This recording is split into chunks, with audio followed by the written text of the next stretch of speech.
understand, so there was some traffic snafus for a couple of you this morning, and that happened, so thank you for calling and letting us know. So we've been having some discussions, and things have been running a little longer than we had anticipated, and I want to ask the jurors, and we still have one more piece of this to find out if it's going to be able to happen, but if we were to try to go tomorrow Friday afternoon starting at 1, would you all be able to come tomorrow afternoon at 1, or would that be, because I've told you before we're not coming on Fridays, but would you be able to report at 1 tomorrow, all of you? Does anyone have a problem with that? Juror number 3, what?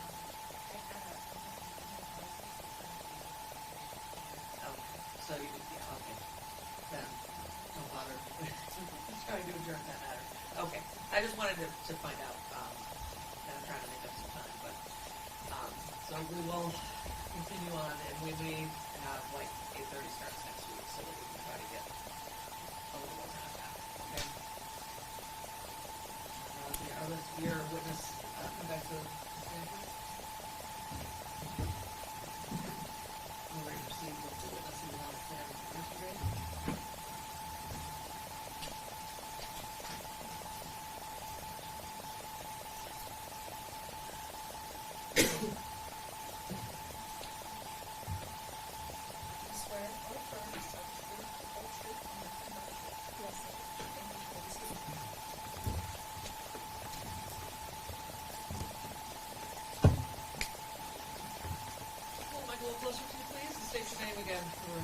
Ellen Chayka, ELLENCZAJKA.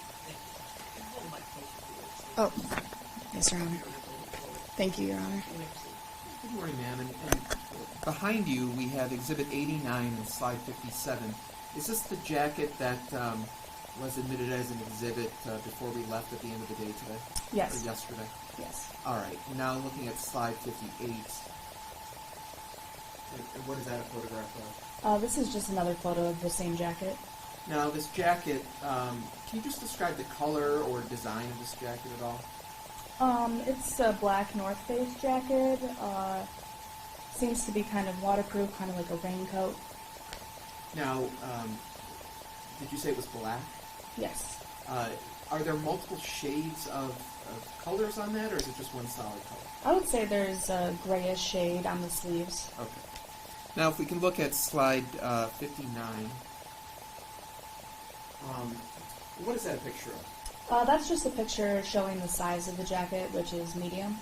All right, and next to where the size is, does it give an indication of what gender the jacket was designed for? Yes, it says men's. Okay. Now going to Slide 60. And what is this a photograph of? This is just another photo of the closet area. That jacket, number 11, I also collected that. All right, so there was another jacket that you collected and placed on evidence? Yes. Can we go to Slide 61? And what's that a photograph of? That's a photo showing that it's the brand of Moose Knuckles.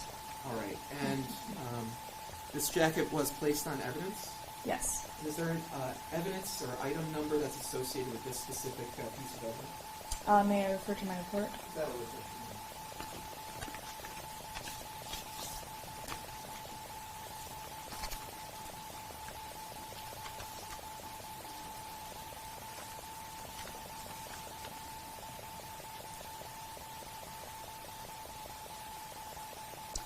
That was evidence number 172.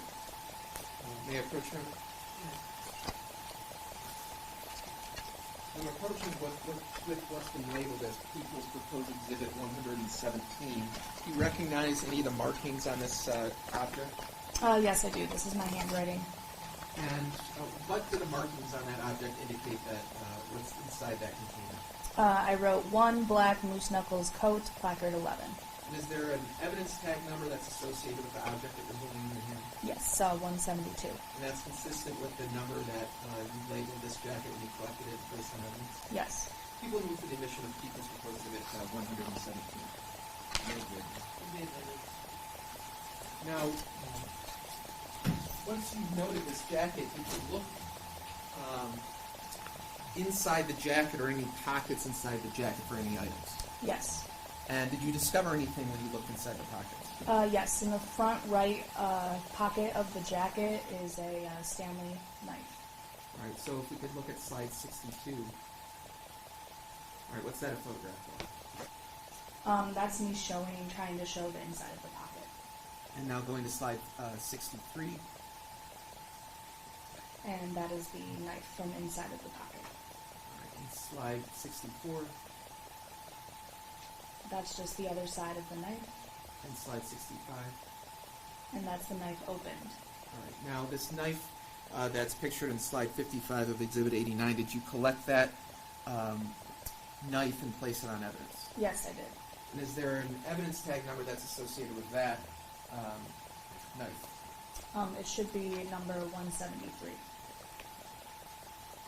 May I approach you? Approaching with what's been marked as People's Work Exhibit 118. May I ask if there are any writings on the outside of that container that indicate what object it is? Yes, one knife from Moose Knuckles' coat pocket from placard 11. And is there an evidence tag that's associated with the container that you're holding? Yes, 173.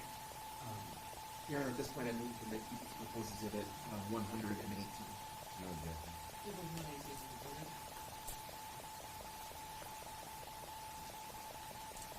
If we could just go to slide 66. What is that a photograph of? That's just me flipping it over, showing the other side again.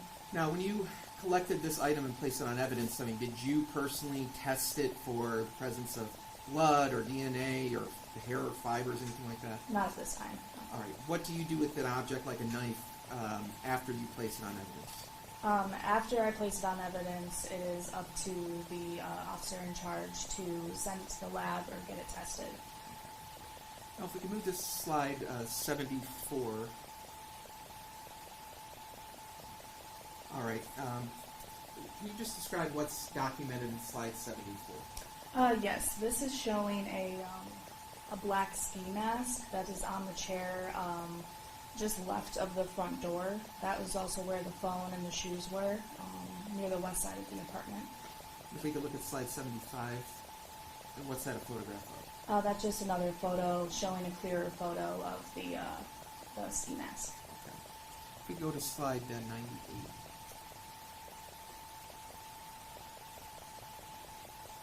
All right. What is this item that you photographed here in slide 98? This is a parking notice that I was requested to photograph. Now, on this parking notice, is there an indication of the license plate number that is on the parking ticket? Yes. And are you able to read from where you're sitting what the license plate number on the ticket is? Yes, it's ESU 5396. And where was this found within the apartment itself?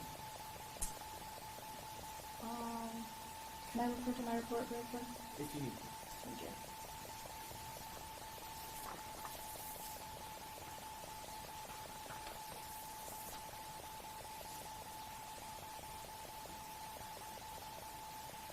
This was on the dresser on the west side of the apartment. Okay. Now if we could go to slide 104. And what is documented in slide 104? This here is showing an airline's boarding pass. And on this boarding pass, is there a name on the boarding pass that you can read? Yes, it says Bolanos/Michael. Slide 100. Oh, and can you just describe where this boarding pass was found? This was found in a backpack that was on the stove in the kitchen. If we could go to slide 111.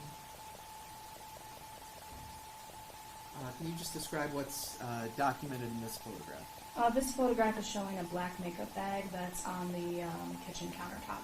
And did you open this makeup bag to determine if there were any items inside the bag? Yes, I did. And if we go to slide 112, what does that depict? That's just showing the inside of the makeup bag.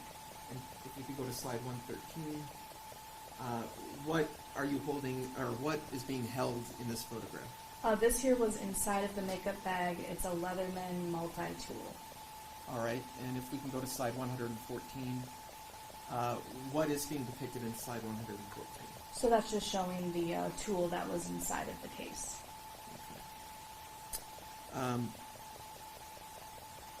what type of, did you ever extend the tool itself to see what type of uses you could use with this tool? There's multiple uses. I'm not sure all of them, but there is a knife on it too. If we go to slide 123.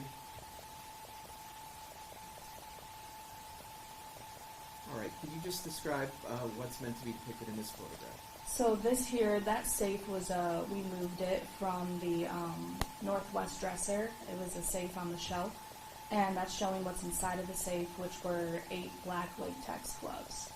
So if we go to slide 124, what's depicted in that photograph? And that's showing a photo of the latex gloves. In slide 125, what is that also a photograph of? Just showing another photo of the gloves. And this object that held the gloves, where was that relative in the apartment? In the northwest corner of the apartment. When you walk in, you go to the left, and it's in that corner. If we go to slide 130. Now, besides just going to 554 West Alexandrine, did you go to any other locations on November 30th? Yes, I also went to the DPSH headquarters building. All right, so in slide 130, what is meant to be depicted here? This here is showing Michael-Bolanos Jackson. All right. Showing the front of him. So did you take this picture of this person? Yes, I did. Do you see that person in court today? Yes, I did. Could you point to that person and describe what they're wearing? He's right there. He's wearing a black suit and a black tie. All right, now if there are 3 individuals to my left, where is he positioned relative to those 3 individuals? In the middle. For the record, the witnesses identified the defendant. Now, what was your purpose in photographing the defendant? Occasionally, homicide will have us go photograph the defendant to see if there's any injuries on them or anything. I did not observe any injuries on him at this time. All right, so this photograph was taken on November 30th, and at that time he had no visible wounds, cuts, bruises, anything like that? Correct. None visible to me. Okay.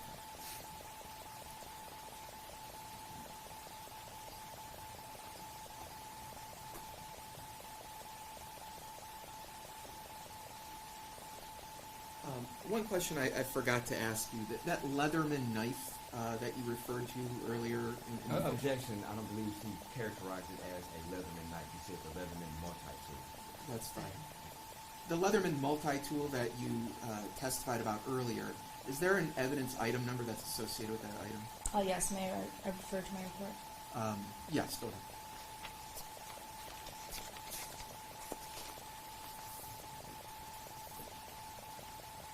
That was item number 184. And I did write it as one Leatherman multi-tool / knife in my report. I don't have any other questions here. You're not admitting that. No.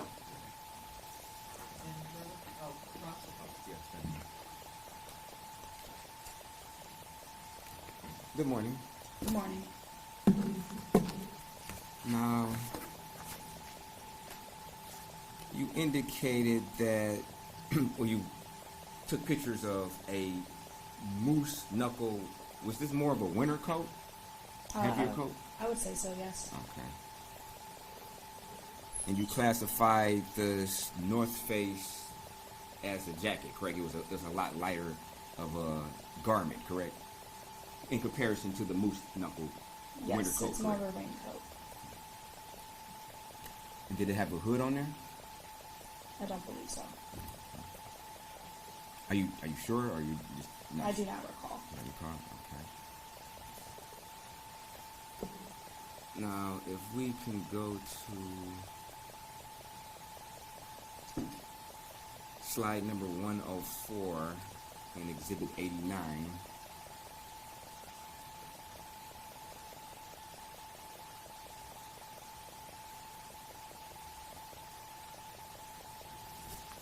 If we can zoom in a little bit, were you able to ascertain what the date of his boarding pass was? No, I do not see a date on there. Okay, if you look in the top right corner of the boarding pass, is there somewhat of an indication of what date it could be? It does say August 9th, August 9th, okay. but I'm not sure the year. Okay.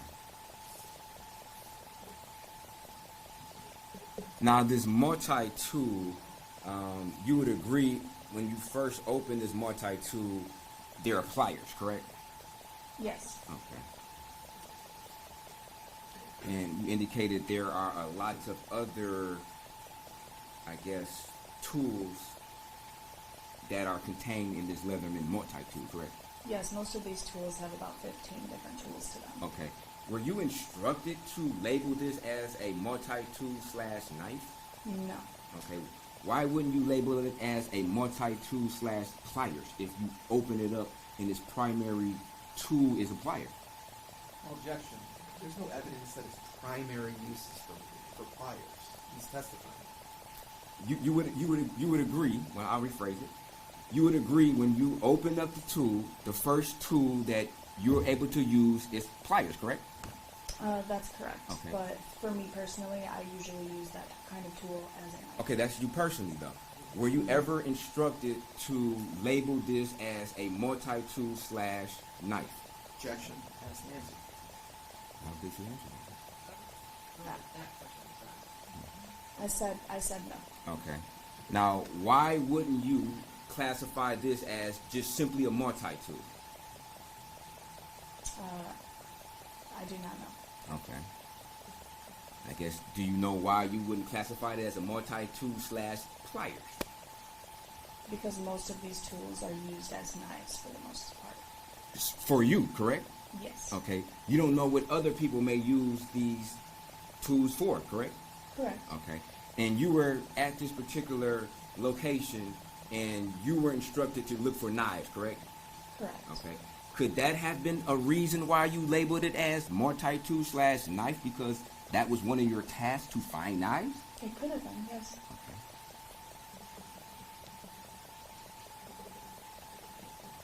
Do you know how many different tools this particular multi-tool had? This particular one, no. Okay. There are plenty of different types of Leatherman Did you- multi-tools out there. Did you ever deploy each tool to see which or how many tools this multi-tool had? At this time, I did not. At any time, did you? No.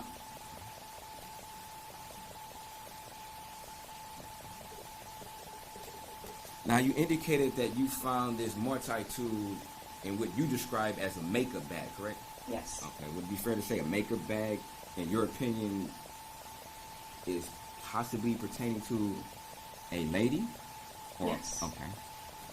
And you found other objects in this particular makeup bag, correct? Correct. Which made you believe it was a makeup bag, correct? Correct. Such as certain maybe feminine objects? Yes, like a compact mirror. and Okay. a cell phone. Okay. Are also in there. Now, when you took pictures of Mr. Jackson-Bolanos, you indicated that you didn't see any wounds, correct? Correct. And you also didn't see any recently, what you believe to be recently healed wounds, correct? Correct.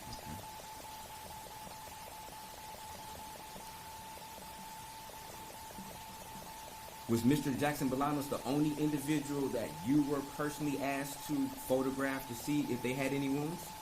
Yes.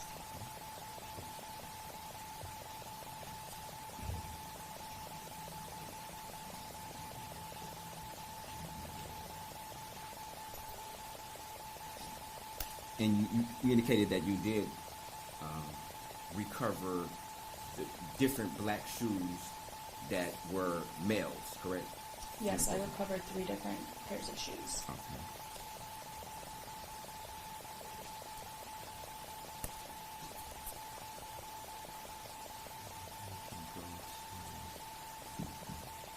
Slide 30.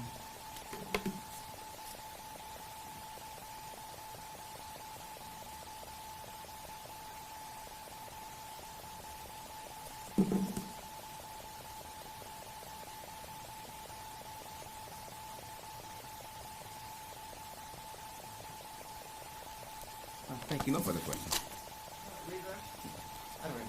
Any questions from the jury? Write it down. That's the approach.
in the apartment fit the North Face jacket in evidence? I did not attempt to attach that to the North Face. Did it have an attachment, like a zipper attachment to it? It had buttons on the hood. And how many phones were found in the apartment? 6. Any further questions based on those? Did you, based upon what you, I guess, did you know how many people lived in the house? At that time, I assumed 2 people. Okay, based upon what Based upon the landlord agreement for Tiara White, and then all of the paperwork in the apartment for Michael Jackson-Bolanos. Okay, and did you find like different clothes as far as that could be pertaining to maybe a male and a female? Yes, I would say there was men's and females clothing in that apartment. Okay. And did you collect all these different phones and put them on evidence? Yes, I collected 6, and then I turned over 3 phones. 2 of the phones went to Sergeant Bloom, and 1 went to Sergeant McIntyre. Okay, and you left the other 3 in the residence? No, they put them on evidence. Okay, fair enough. All right, thank you. No further questions. Any further? Any further questions from the jury? Okay, thank you. You may step down. Thank you, Your Honor. Next witness? Your Honor, at this time, if you could call Sergeant Junior McIntyre.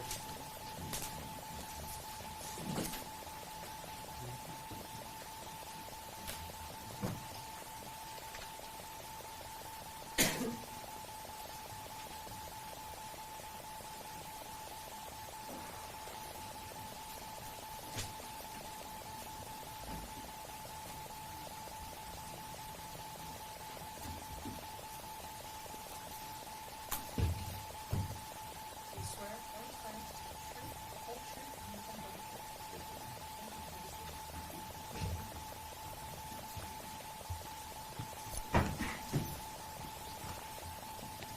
Good morning. Please state your name and spell it for the record. Good morning, Your Honor. My name is Jameer McIntyre, Jarmiare, Mcentire.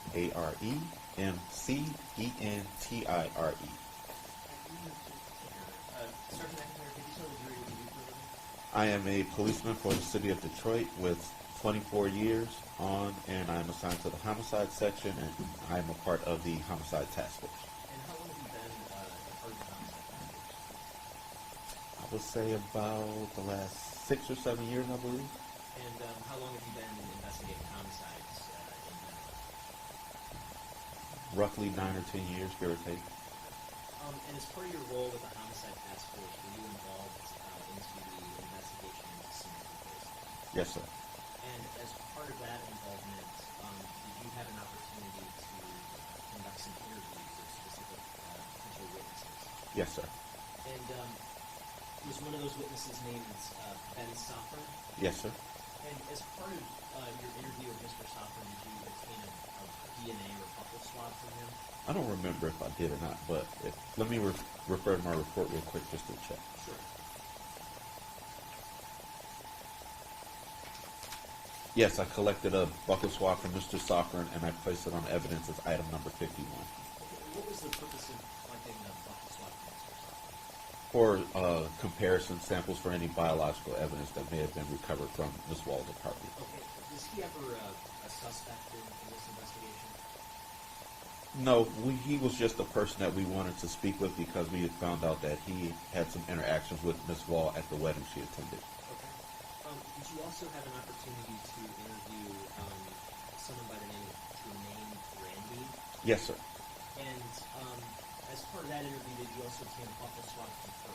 I obtained the swab from her because Ms. Grandy was Ms. Wall's housekeeper, and that sample was to be taken in case it was found inside the location because we knew she had been working inside the home. Okay. Was she ever a suspect in the investigation? No, sir.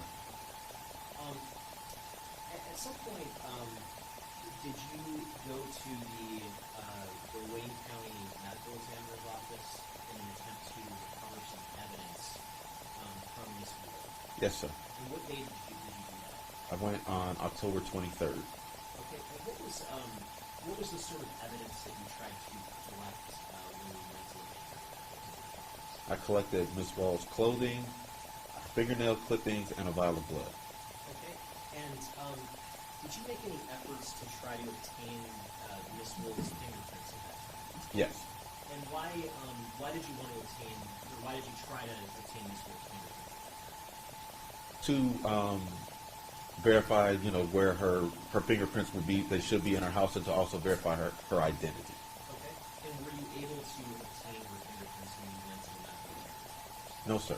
And why was that? Ms. Wall's body had been processed already and was sent to her, the family sent to the funeral home for burial. Okay. And so were you ever able to obtain her fingerprints? No, sir. When it comes to, you mentioned recovering her clothing. When you recovered her clothing, did you do anything with that clothing? Yes, the clothing was transported back to police headquarters, and then it was laid out so we could photograph the clothing and see if there were any marks or holes or something like that. Okay. And were some photographs ultimately taken of the clothing when it was laid out? Yes, sir. And I'm holding what's been marked as proposed exhibit 19. May I approach your honor?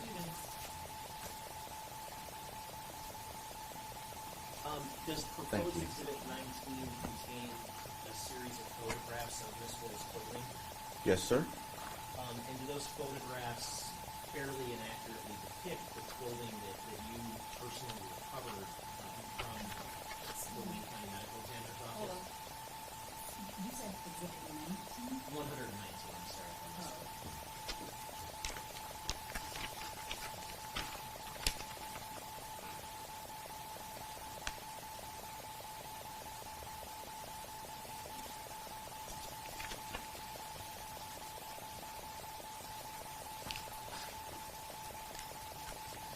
Yes, sir. Your Honor, I move to admit proposed exhibit 119. When you recovered the clothing, Sergeant, did you ultimately place the clothing on evidence? Yes, sir, I did. And did that clothing get a specific evidence item number? Yes, sir. I believe the clothing was 47, but I'd have to double check my report for the exact number. If I may. Yeah, For you rec- could double check to your refresh. report to refresh your record. Yep, Miss Wall's clothing was placed on tag number 47, and the fingernail clippings and blood is item 48. Okay, and what was the purpose of obtaining blood from the The blood vial is utilized to create what's called a blood card, and then the blood card is sent off to the lab for comparison with the biological evidence collected. Okay. I'm holding what's been marked as proposed exhibit 92. May I approach, Your Honor?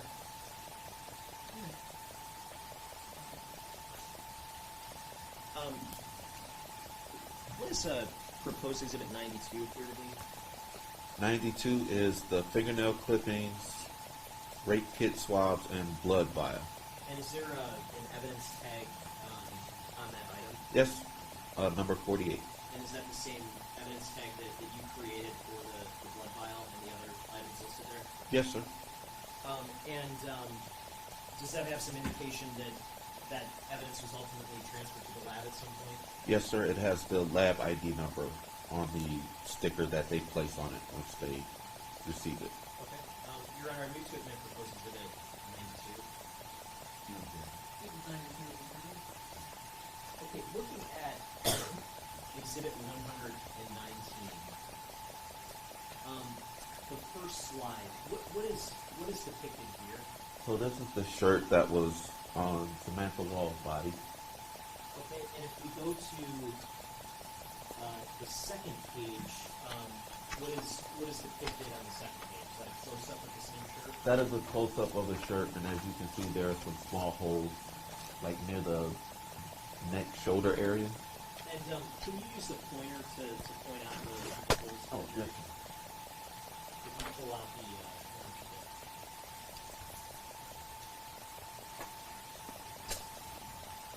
So you have one here, here, and there. and is this shirt right side out or inside out? Inside out. Okay. And I want to show you briefly what's been admitted already as Exhibit 28. specifically the anatomical diagram on the last page of Exhibit 21. When you looked at the holes on the shirt that we just saw, was there any significance to what you observed relative to the wounds on the victim? Yeah, so the way the holes were lined up on the shirt, it would appear that they would match to the holes that were on her body. Okay. And if we go to page 3, is that just a close-up again? Yes, sir. So as you can Sorry. no, so yeah, as you can see, the hole there, and there. And going back to, I guess, Exhibit 21, which ones would those sort of align with, based on your observation? So this one, and then these three down here. Objection, I think he's speculating. I think this goes beyond the scope of his expertise to try to line up where he believes these particular wounds are in relation to the clothing. It's not the right way. Okay, this was very good. Understood, Your Honor. If we go to page 6, what are we looking at here? Those are a pair of red sweatpants with saturated with blood. Okay, and did you observe any sort of holes or anything of note on the pants? No, sir. And then if we go to page 10, what are we looking at here? We're looking at a orange and blue jacket that was recovered from the medical examiner's office. Okay, and again, looking at let's look at page 12. What are we looking at page 12? So just to the right of the ruler, you can see 1, 2, 3 more holes in the jacket. And page 13, does that just show that from a different angle? Yes, sir. And how about page 14? What are we looking at here? And that's another, what we could consider a stab or slash mark on the jacket. And this jacket's right side. That jacket's right side out, yes, sir. Right side. And how about page 16? What are we looking at here? This would have been the hood, so as you can see right here in this area, that's another stab mark. Okay. And how many marks did you observe on the hood? I know the contrast is seeming a little different from what I'm looking at, but are you able to, how many marks did you observe on the hood? There were 2. Okay, and where were those located, if you can point them out? So there's one here, and there's the small one appears to be right in that area, not too far from it. Okay. And if we go to page 18, does that give a clearer image? Yes, sir. Okay, and can you just again point out the 2 marks you observed? So there's here and here, so that looks like biological portions from her body, I would say. So. Okay, thank you, sir. Nothing further.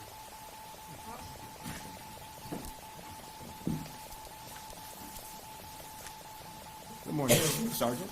Good morning, sir. Now, you indicated that there was a rape kit that was requested. Yes, sir. Did you ever get the results from that? No, I did not. You didn't get the results from that? I didn't submit a rape kit for testing purposes. I just collected it, sir. Oh,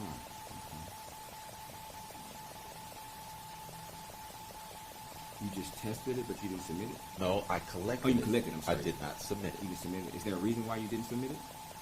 because I'm not the officer in charge of the case, and I don't, to my recollection, there was nothing noted in the medical examiner's report that stated that Ms. Wall had any sexual trauma. Okay. And you also indicated that there were, from your observation, no wounds to the leg? There were no holes in the sweatpants. I did not see her body at the medical examiner's office. Okay, but you just indicated that from your knowledge of the autopsy report, there was no signs of rape, right? Correct? You just said that, right? That's what I said, yes, so sir. you, obviously you had to read the autopsy report, correct?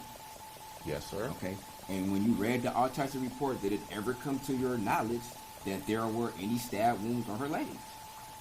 No. Okay. But you would agree that her pants were heavily saturated in blood, correct? That's what I stated, sir. Okay. You would agree to that, right? Okay. That's what I stated, sir. Okay. How many different slash or holes did you find in her jacket? I believe it was 6, 4 on the shirt, and that coincided with the ones on the jacket, and 2 in the hood. So you believe, did you count them? That's what I remember, sir. Okay, did you write any notes down to, I guess, document what you counted so you wouldn't have to guess? If I can refer to my police report. Please do, sir. Thank you, sir.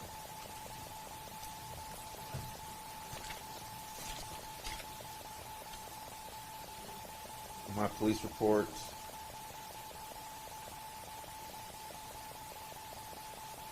All the clothing was soaked with blood, and the shirt had 4 small holes in the back. The orange and blue jacket had 4 holes in the back that appeared to line up in the holes in the shirt. The jacket also had 2 holes in the hood. Okay. As part of your investigation, did you also speak to a Joseph and Nancy Worm, W-U-R-M? I don't recall if I did or not, sir. Okay. If, with looking at your report, possibly refresh your memory? That would not be in a police report, but if I had spoken with them, that would be on a witness statement, sir. Okay.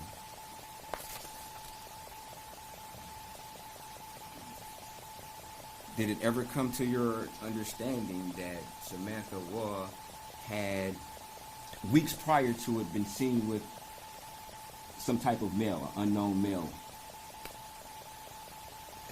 An unknown male. I don't recall an unknown male, but I do know that she had been seeing a few gentlemen during her time that she was living at Joliet Place. Okay.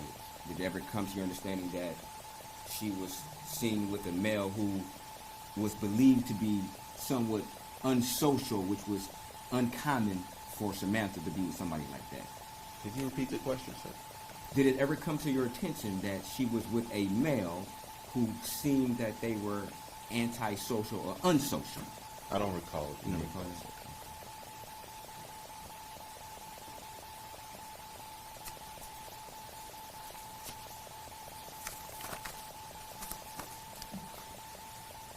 Do you know whether or not, if you know, if there was an attempt to gather her fingerprints at the scene?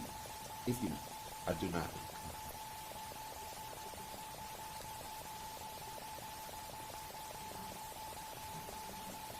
Thank you, Sergeant. No further questions. Thank you, sir. No questions. Questions from the jury? Yes, thank you for your testimony. Thank you, Your Honor. Next witness? We'll call Trooper Terrell.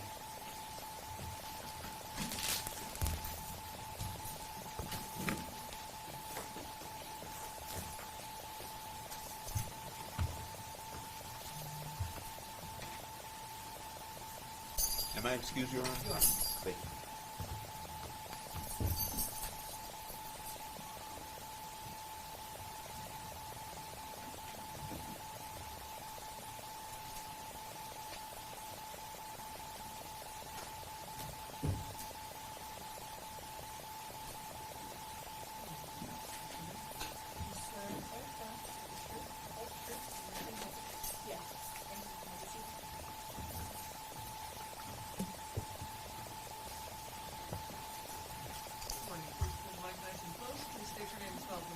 Good morning, Detective Trooper Beatrice Terrell, B as in boy, E-A-T-R-I-C-E.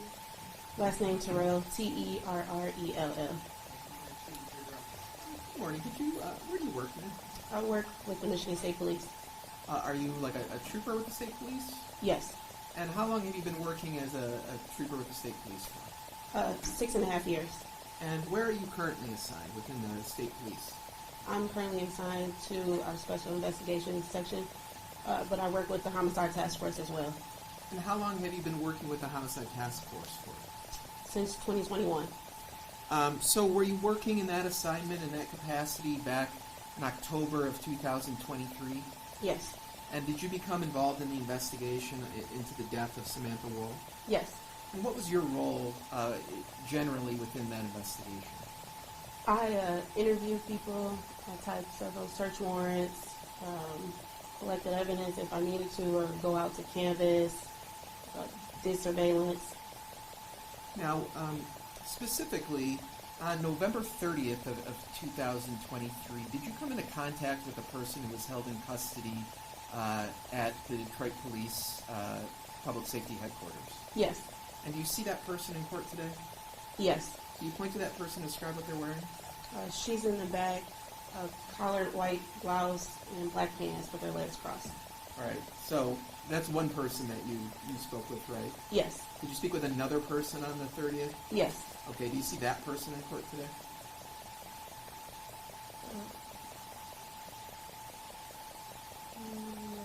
No. Do you remember speaking with a person named Michael Jackson-Bolanos, or at least coming into contact with him on that day? Yes, I came in contact with him, yes. All right, so I probably asked the wrong question. Do you see the person you came into contact with on November 30th? Yes, he's sitting here with a dark-colored suit and a black tie. All right, so if there are three people at the table to my left, where is he positioned within those three people? He's sitting in the center. Okay, for the record, the witnesses identified the defendant. So how were you able? Proceed. Is there something in the courtroom with the witness that is still developed? Yes, and the parties agreed that the sequestration order would not apply. Okay. Thank you. How did you come into contact with the defendant on November 30th? He was brought down to Detroit Public Safety Headquarters by Sergeant Greenwald, and I went into the room with Sergeant Greenwald. And when you went into so at this point, the defendant was already in custody under arrest? Yes. And so where at the public safety headquarters did you actually come into contact with him at? In the interview room. And what occurred when you went into the interview room and had contact with him? His handcuffs were removed and items were removed from his pockets. And when items were removed from his pockets, did you notice anything of note when items were taken out of his pockets? There was a pocket knife in his pocket. And did you later collect that pocket knife and place it on evidence? I did. And is there an evidence tag number that's associated with the recovery of that object? Yes, item number 154. All right. May I approach your honor? You may. Approaching with what's been marked as People's Proposed Exhibit 87, are there any markings or identifiers on that container that you recognize? Yes, it's the evidence tag number with description and where it came from. And is the evidence tag number on that object the same evidence tag number that you placed the folding knife on evidence for? Yes. And so you recognize that as being in the container that contains the pocket knife that you referred to? Yes. People move for the admission of People's Proposed Exhibit 87. People's 87 is it? Now, in preparation for trial, have you had the opportunity to view any video that depicts your interaction with the defendant and the object being placed on the table? Yes. And the footage that you've seen, is it a fair and accurate representation of what actually occurred that day with you and the defendant? Yes. Your Honor, at this point I'd move to admit a disc that's been marked as People's Proposed Exhibit 86, which is a video clip that the witnesses was described. This is a different clip.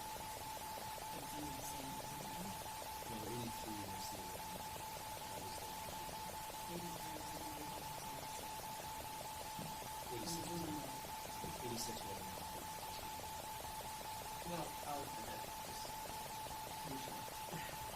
No objection.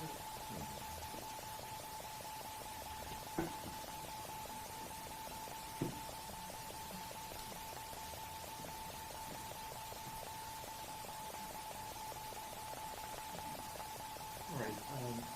We're looking at People's Exhibit 86. Do you see a person that's depicted in this clip? We're paused here at 3 seconds.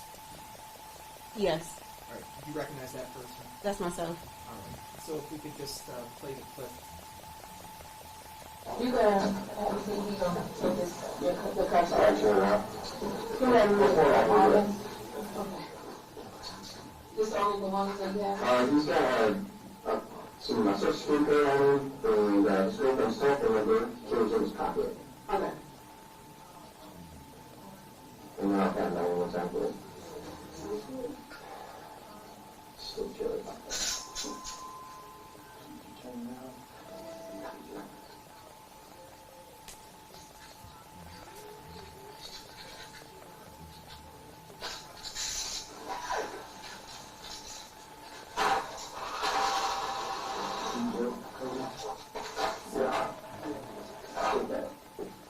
You'll get it back.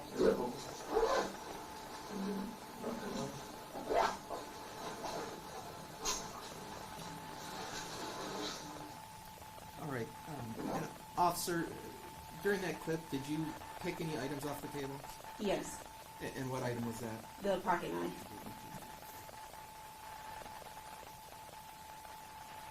I don't have any other questions. Good morning. Is it Detective Trooper? Yes. Okay. Good morning. Good morning. Now, the video we just saw, you would agree that Mr. Jackson-Bolanos emptied out his pockets onto the table, correct? He emptied out his pockets, yes. Okay. You didn't have to physically remove the items from his pocket, correct? I did not. Okay. And nor did you see the other trooper remove any items from Mr. Jackson-Bolanos' pocket. Do you agree to that, correct? In this clip, no. Okay. Now, as part of your investigation, you've also had an opportunity to interview certain witnesses, correct? Correct. Okay. And you interviewed a witness by the name of Lydia Livingston, correct? Yes. Okay. And after interviewing her, you were under the understanding that Samantha dated several people, correct? Yes. Okay. And one of the individuals was named Aaron Pergament, correct? I'm not sure. Okay. You're not sure? Do you have any type of, maybe something could refresh your memory if you saw a report that you interviewed Ms. Livingston? If there was something to refresh my memory, yes. You want to make a coach?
Yes, may I approach?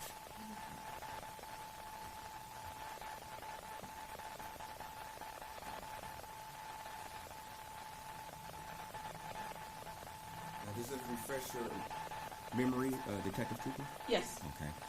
So it was your understanding after speaking with Miss Livingston that at one... Objection. This question is going to call for hearsay. If he's going to ask the witness what information about what Miss Livingston told her, it's calling for hearsay. No, what her understanding was. Her understanding could only be because she talked to this witness. As part of her investigation, she learned things. By talking to her. And so he's trying to backdoor hearsay through this witness. That witness is on the witness list, correct? Not on our witness list. Not on theirs, is that right? Okay. That's what works for me.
Did you ever speak to Aaron Perkins?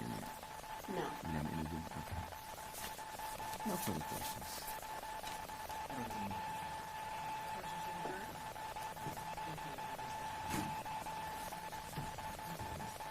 People call Officer Devolve Crenshaw.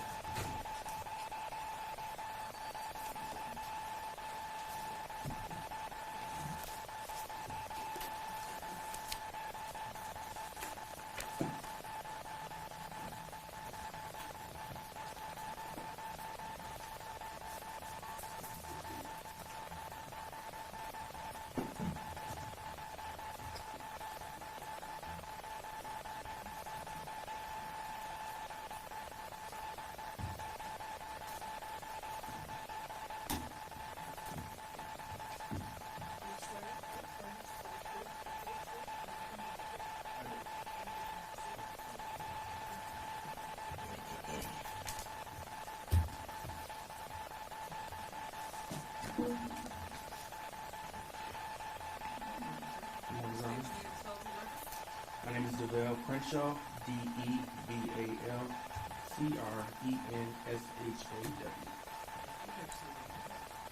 Good morning, sir. Where do you work? With the Detroit Police Department. As a police officer?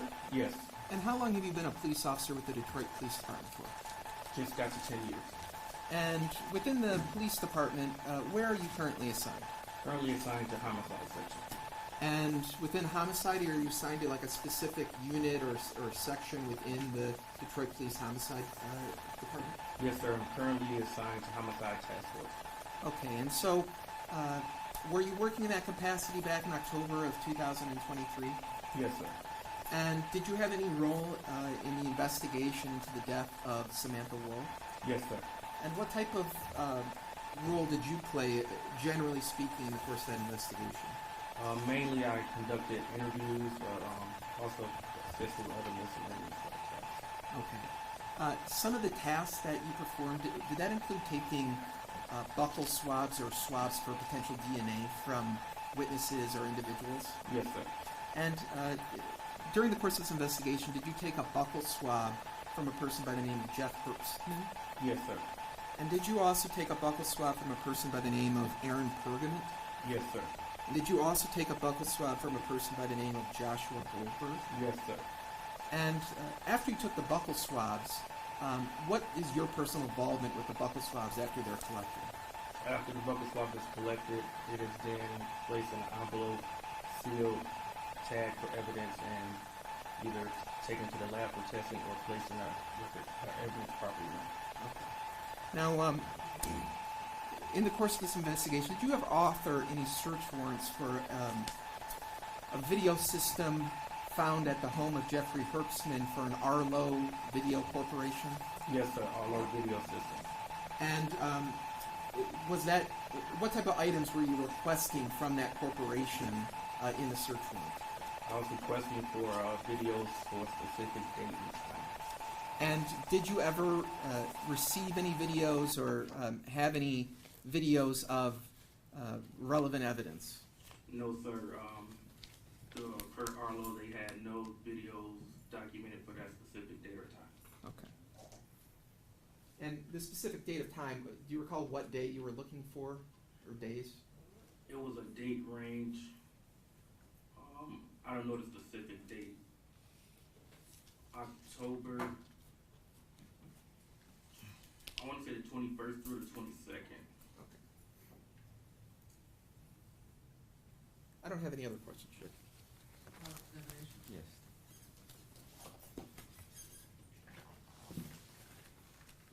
Good morning. Is it Detective? Officer. Officer. Good morning, sir. Good morning. Now, as part of your investigation, you had an opportunity to speak to or interview a number of individuals, correct? Yes, sir. Okay. And one of the individuals you interviewed was a person by the name of Aaron Pergament, correct? Pergament. Yes, sir. Okay. And you asked him questions about his knowledge of Samantha Woll and their relationship, correct? Yes, sir. Okay. Now, isn't it true you asked Mr. Pergament whether or not he had a key to Samantha Woll's residence, correct? Yes, sir. Okay.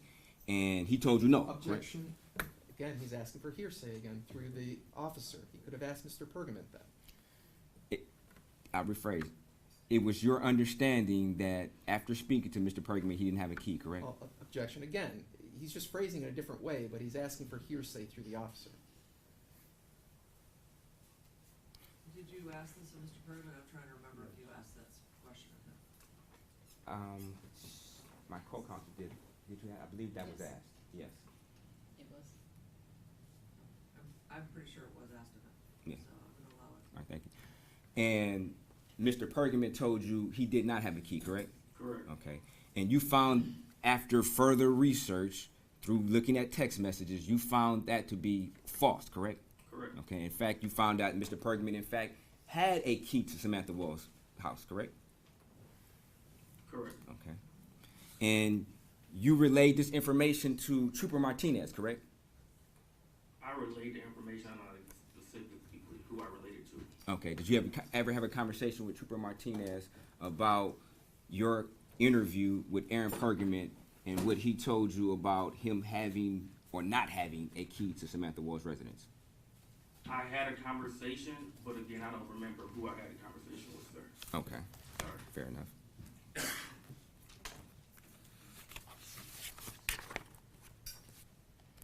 And as part of your investigation, you've also had an opportunity to have a conversation with Lydia Bates, correct? Correct. Okay. And after having a conversation with her, she spoke to you. Objection. Your Honor, Again, he's calling for hearsay. this is a statement against an interest. We spoke about this Yeah. at sidebar. We can approach. Please approach.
Had you have an opportunity to interview Brett Foreman?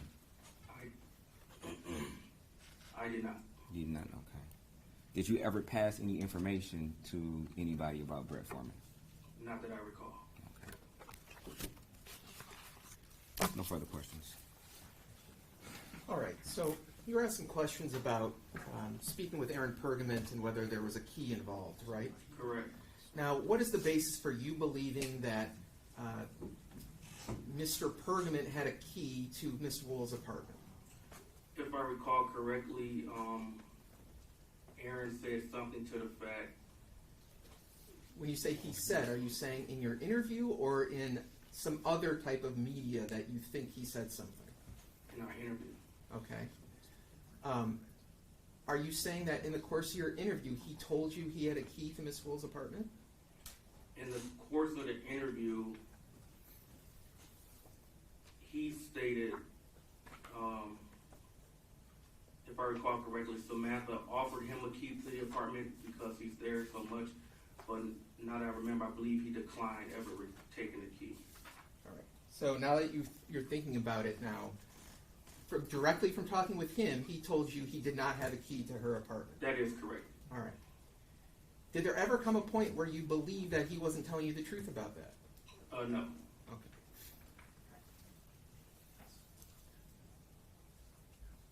I don't have any other questions. Yeah, just to be clear, you stated that he told you he didn't have a key, correct?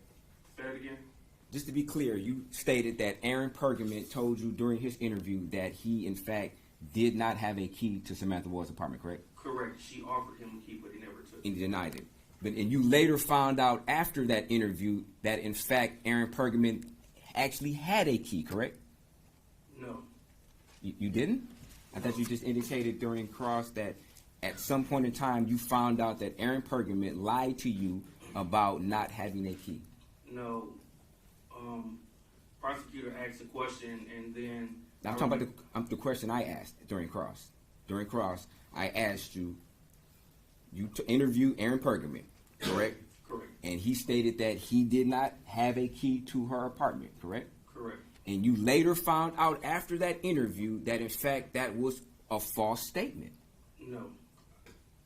Aaron did not have a key to the apartment. You saying Aaron did not have a key to the apartment? Correct. You never read any text messages that indicated that Aaron Pergament admitting to having a key to Samantha's apartment.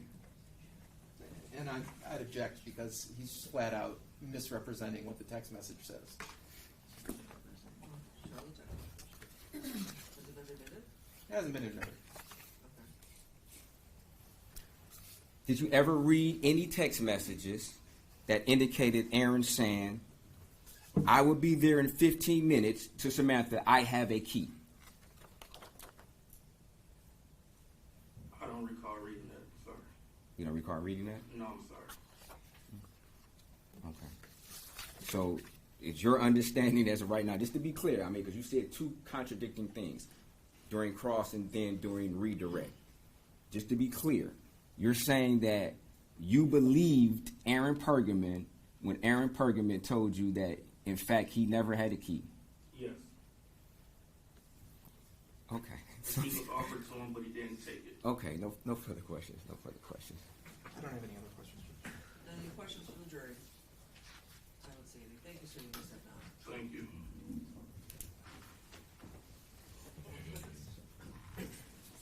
Your Honor, at this time, the people call forensic scientist Tony Grusser.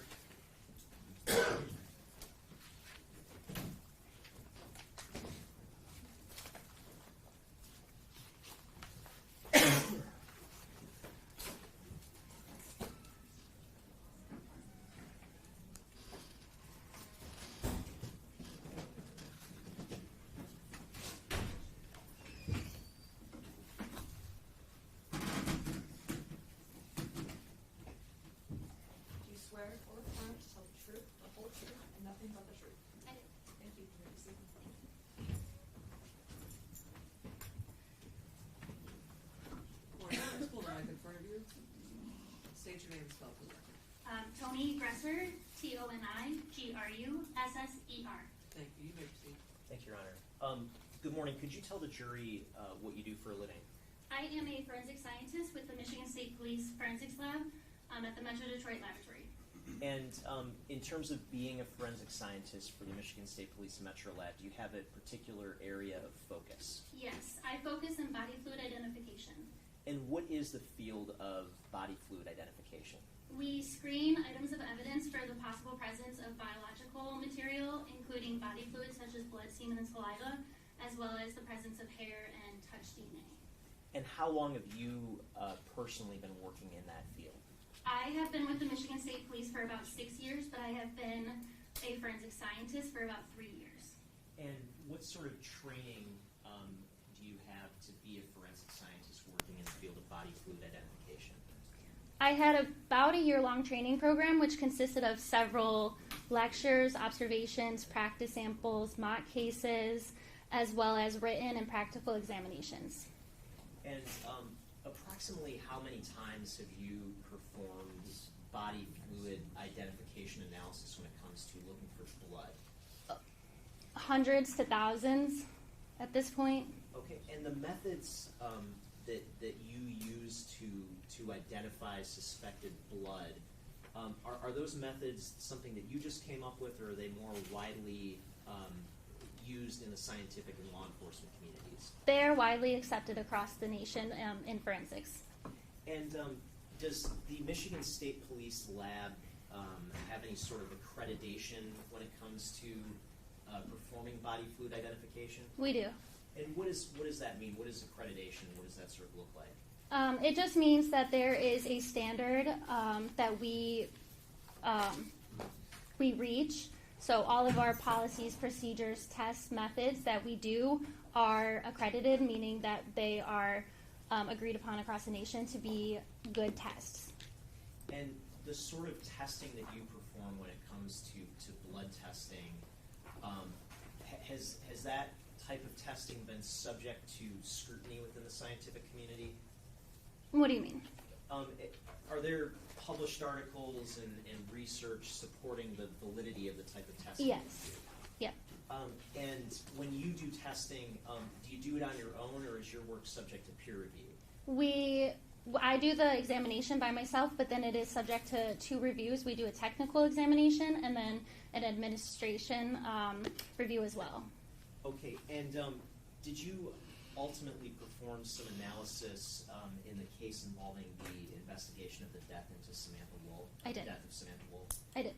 And these methods, these practices that you described, did you use those same methods in connection with the work that you did for this case? I did. Your Honor, I would move to qualify the witness as an expert in the field of body fluid identification. Any objection? No objection. Okay, this witness's testimony will be accepted as an expert in the field of body fluid identification. You may proceed with your questions about the work she did in this case. Thank you, Your Honor. And did you author one or more reports documenting the work that you did in this case? Yes, I authored 2 reports outlining the results of my examinations. Okay, and I want to talk about your first report. I'm holding a document that's marked as Proposed Exhibit 93. May I approach, Your Honor? Yeah. What is Proposed Exhibit 93? Am I allowed to take this out? Yes. This is my first report that I outlined. Okay, and does that reflect some analysis that you did when it came to certain items of evidence that you received? Yes, it does. And what sort of analysis is reflected in that report? Is that body fluid identification? Yes, it is. And does that report marked as Proposed Exhibit 93 fairly and accurately depict your findings for the first round of analysis that you did in this case? It does. I move to admit Proposed Exhibit 93, Your Honor. No objection.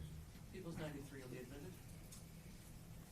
And I want to publish this report on the screen behind you.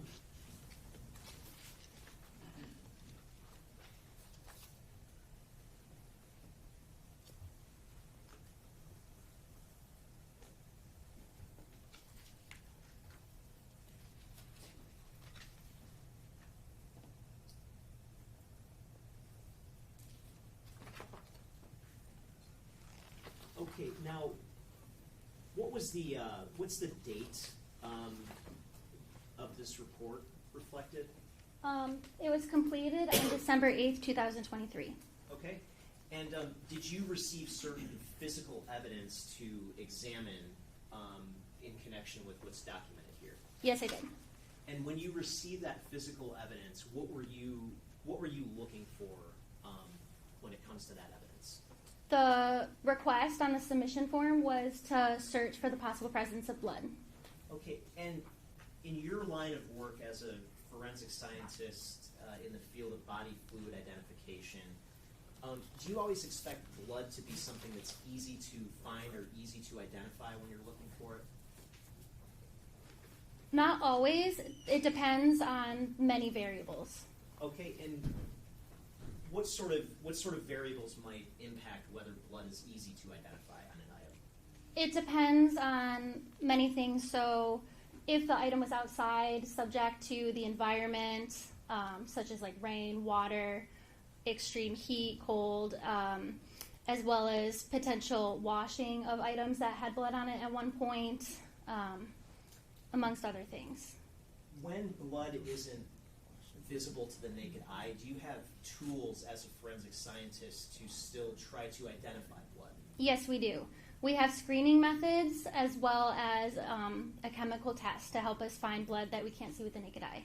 Okay, do you ever use something called an alternative light source to look for blood? Yes, we do. And what's an alternative light source? This alternative light source is called IR. It's infrared light. It makes an item that is dark kind of appear lighter in color and make blood appear darker, so it's easier to find. Okay, and is infrared light, is that commonly known as black light? I don't think so. No, it's not. You don't have to wear any goggles or anything like that when you're using it. Okay. When you're looking beyond alternative light sources to look for blood, what sort of other chemical methods do you have to identify blood? So we use a chemical called luminol, and luminol you have to do it in a dark room, and it makes blood kind of glow. We call it chemiluminesce, but it kind of glows like those glow-in-the-dark stars that like your kids might have. And how does the use of luminol help you identify the possible presence of blood? It makes it glow, and then we mark it on the item, and then we do further testing from there. And what sort of what sort of form does luminol come in? Is it a powder? Is it a liquid? It's a liquid.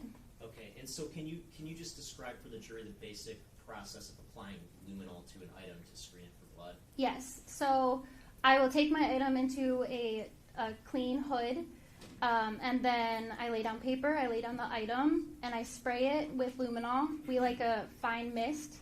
And then if there's any areas that glow, we'll mark it. And then from there, we'll do further testing.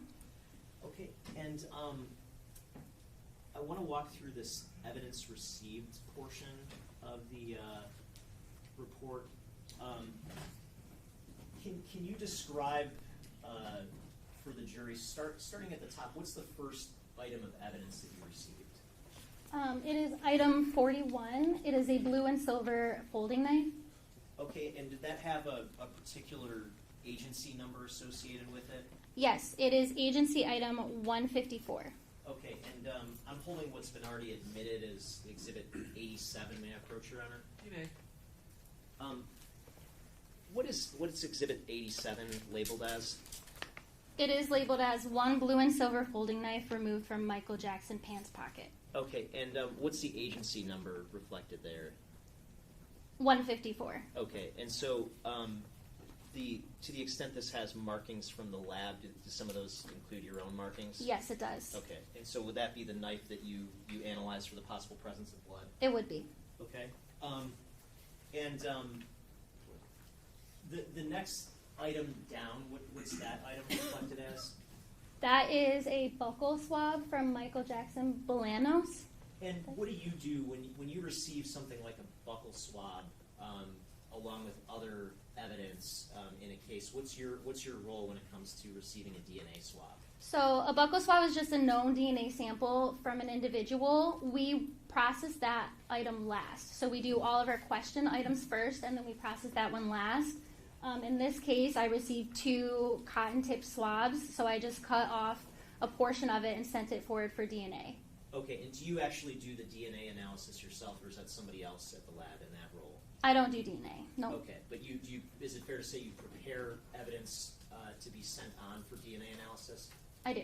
And did you do that with the relevant evidence in this case? I did. And if we move down to the third item listed as container 43, what was that item? It is a pair of black Nike tennis shoes. And container 44, the next item? Black shoes for crews, tennis shoes. And the next item below that? Is a black hood. And the next item below that? A black North Face jacket. Okay, and what was the agency item associated with the North Face jacket? Agency item 171. Okay, and I'm holding what's been marked as, or been admitted as Exhibit 90. May I approach, Your Honor? You may. Would this be the package containing the North Face jacket? Yes. Same agency number? Yes. Some of your markings on here? Yes. Okay.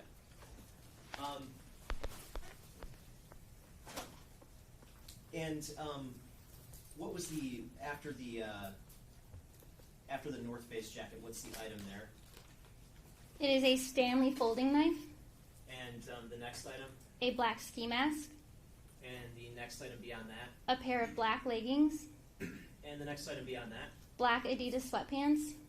And the remaining items after that? Next after that is a Leatherman sheath and multi-tool / knife. A pair of black jeans was the last item. Okay. And in terms of this initial report that you did, is this the totality of the evidence that you received and analyzed initially?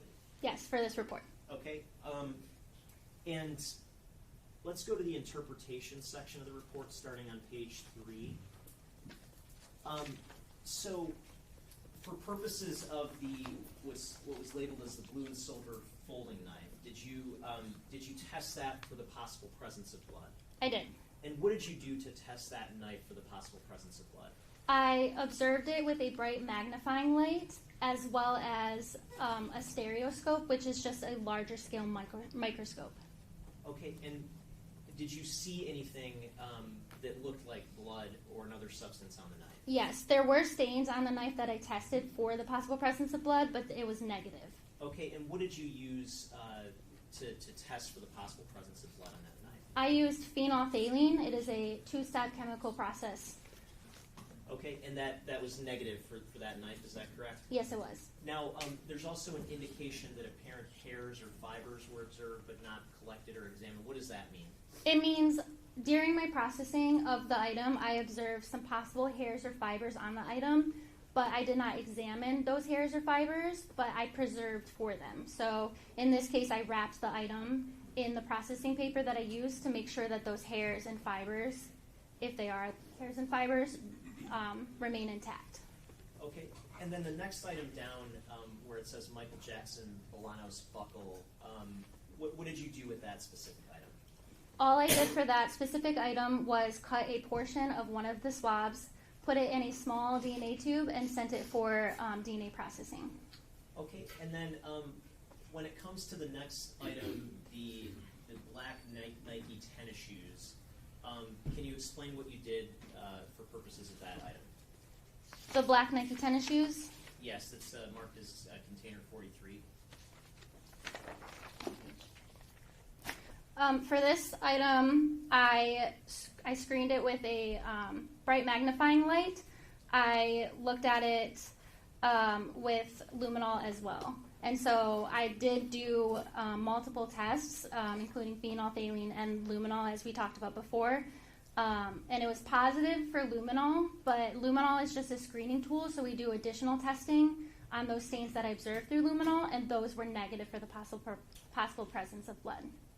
Okay, and so would it be fair to say phenolphthalein is a more robust method of testing for blood than luminol? What do you mean by robust? More accurate?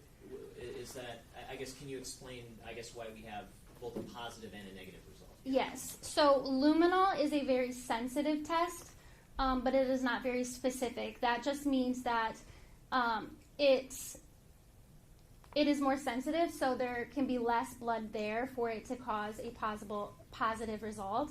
And then phenolphthalein is less sensitive, meaning we need a little bit more there, but it's more specific to blood. Okay, fair enough. If we go down to the next item, the black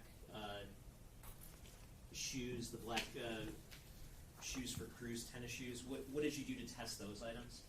I did the same thing as I did in the previous item. I screened it with a bright magnifying light as well as that ALS, and then luminol as well. Okay, and what were the results when it came to that item? Negative.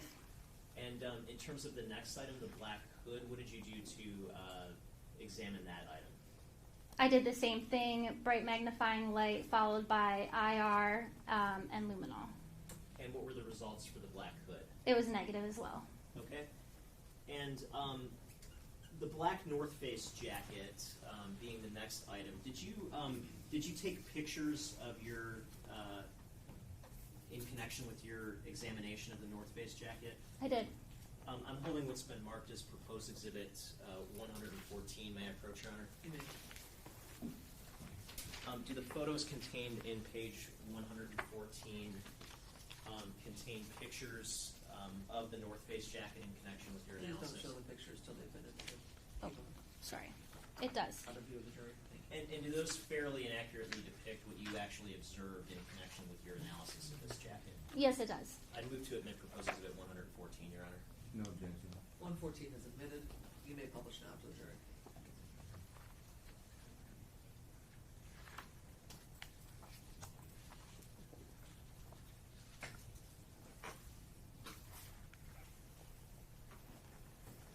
Can you explain what you did to examine the jacket for the possible presence of blood? Yes. So I started by observing it underneath a bright magnifying light, followed by IR. After that, I sprayed it with luminol, which is that liquid we talked about earlier, which, if you can see kind of the white residue all over the jacket, that is from my luminol processing. It's not from the way the item was submitted. The item was submitted in a very good, kind of like new condition is how I described it in my notes. And did you initially just look at the jacket with your own eyes? I did. And when you looked at the jacket with your own eyes, did you see any stains or suspected blood on it? No, I did not.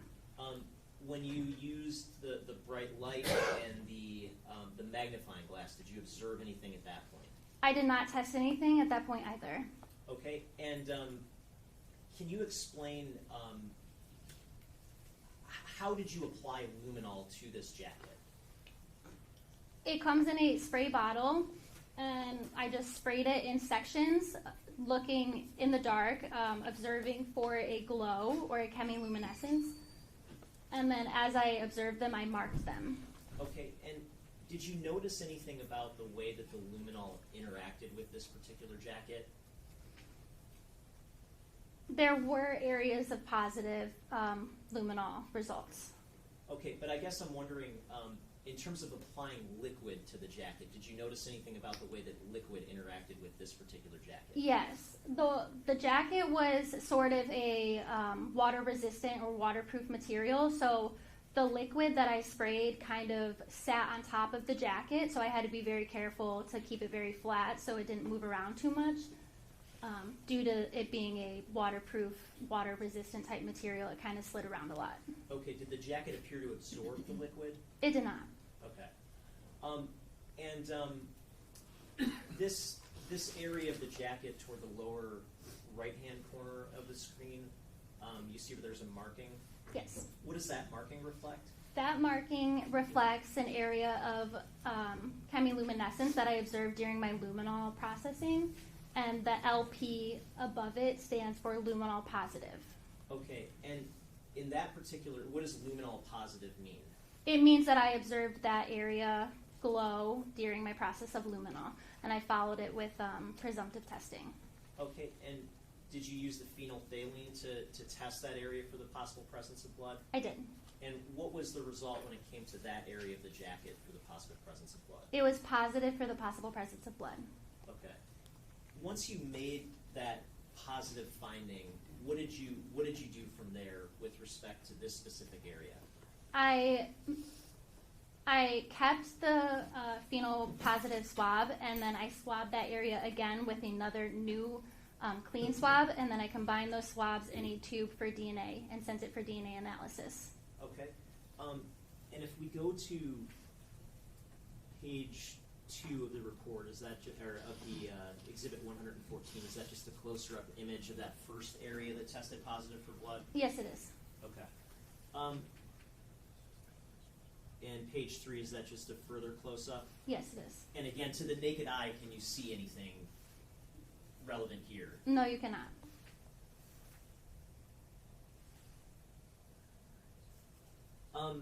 Now, if we go to the page 6 of Exhibit 114, starting with the bottom area of the jacket where it says N, what does that reflect? That means I observed that area glow during my luminol processing, but when I followed it up with the phenolphthalein testing, it was negative.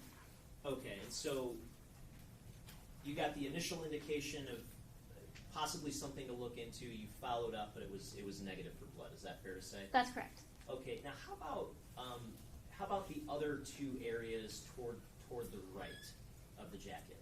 Those are 2 areas that I observed glow through luminol, followed it up with phenolphthalein testing, and both of those areas were positive for the possible presence of blood. And where are those areas, those 2 positive areas, situated on the jacket? Just to, if you could just describe that, please. Yeah, it is on the back side of the right arm, if you were wearing it as. Okay. And once you obtain the positive findings from those 2 areas on the right sleeve of the jacket, what did you do from there? I did the same thing as with the one on the front pocket. I maintained the phenolphthalein positive swabs. I swabbed each area with another swab, and then I combined the swabs in 2 separate DNA tubes respectively and sent them forward for DNA processing. Okay, and in terms of those swabs, would one of those swabs been labeled as a lower right sleeve swab compared to a higher right sleeve swab? Yes, I wanted to differentiate the stains, so I named one the higher stain and one the lower stain. Okay, and if we go to page 7 of Exhibit 114, is that just a close-up image of the 2 positive areas on the sleeve? Yes. Okay. And going back to your report, again, when it comes to the black North Face jacket, does this area of the report just summarize the 2 positive findings? It does. And so it was positive for luminol, positive for phenolphthalein, is that correct? Correct. And then where it says additional areas on this item were tested that did not indicate the presence of blood, what does that mean? That just means there were other areas on the item that I tested for the possible presence of blood, but it was negative. So that stain that we observed on the center of the low back, that one was negative for the possible presence of blood. And when you did this testing, did you test any areas inside of pockets in the jacket? I observed the inside of the pockets for the possible presence of blood, but I did not do any testing on the inside of the pockets. So was luminol applied to the inside of the pockets? No, it wasn't. Okay. And so fair to say then phenolphthalein wouldn't have been applied either? Correct. Okay. If we move on,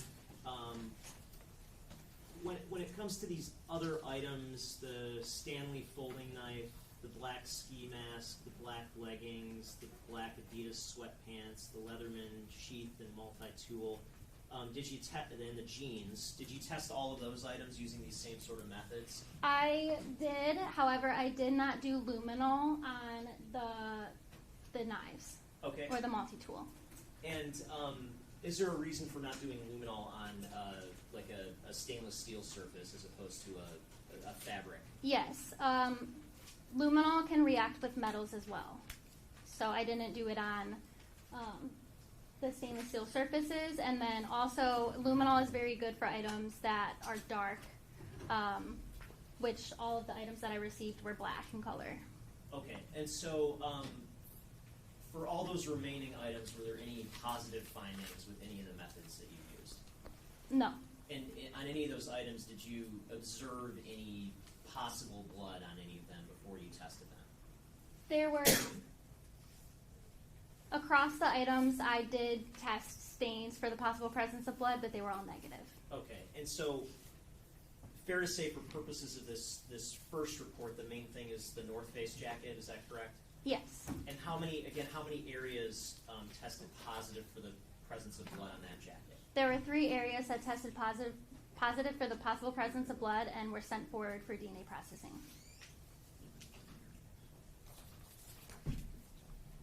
I'm also holding what's been marked as proposed Exhibit 94. May I approach, Your Honor? You may. Is proposed Exhibit 94 a copy of an additional report that you completed in this case? It is. And does that report pertain to body fluid identification of some other items that you received? It does. And were those items received at a later point in time? Yes, yes, they were. And does that report that's been marked as proposed Exhibit 94 fairly and accurately depict your analysis in connection with that sort of second round of analysis that you did? Yes, it does. Your Honor, I'd move to admit proposed Exhibit 94. No objection. It'll be admitted.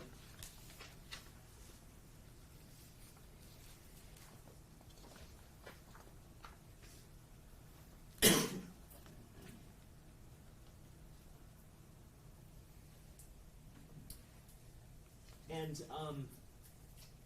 again, if we just go to the top of the report, what's the date that you received these additional items for analysis? I received these items on December 11th, 2023.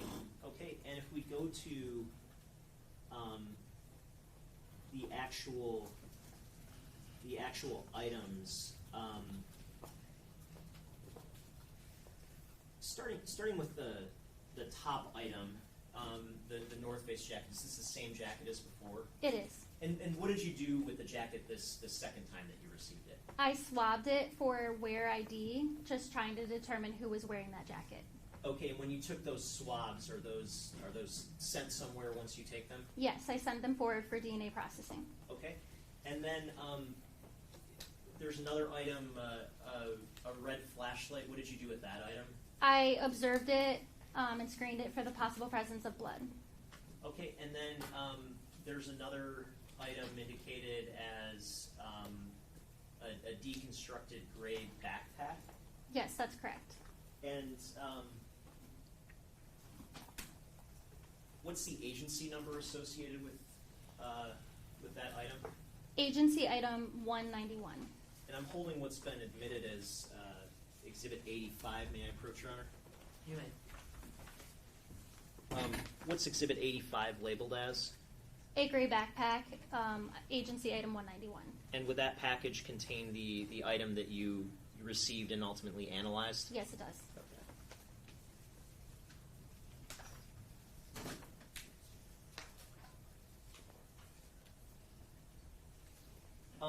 And in addition to the backpack, were there other items that you received? Yes, I received a pair of black Adidas joggers as well as Tierra White's known buckle sample.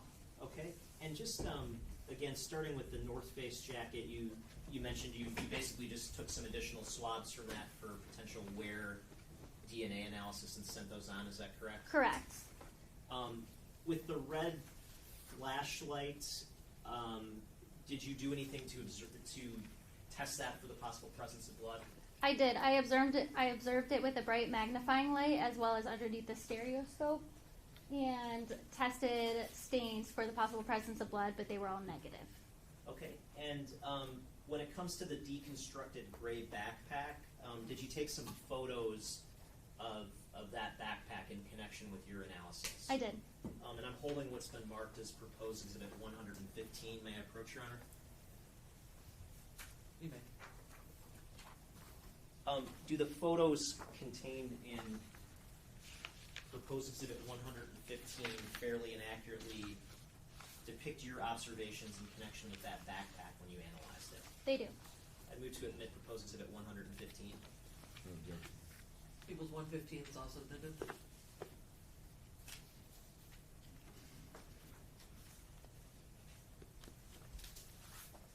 Okay, looking at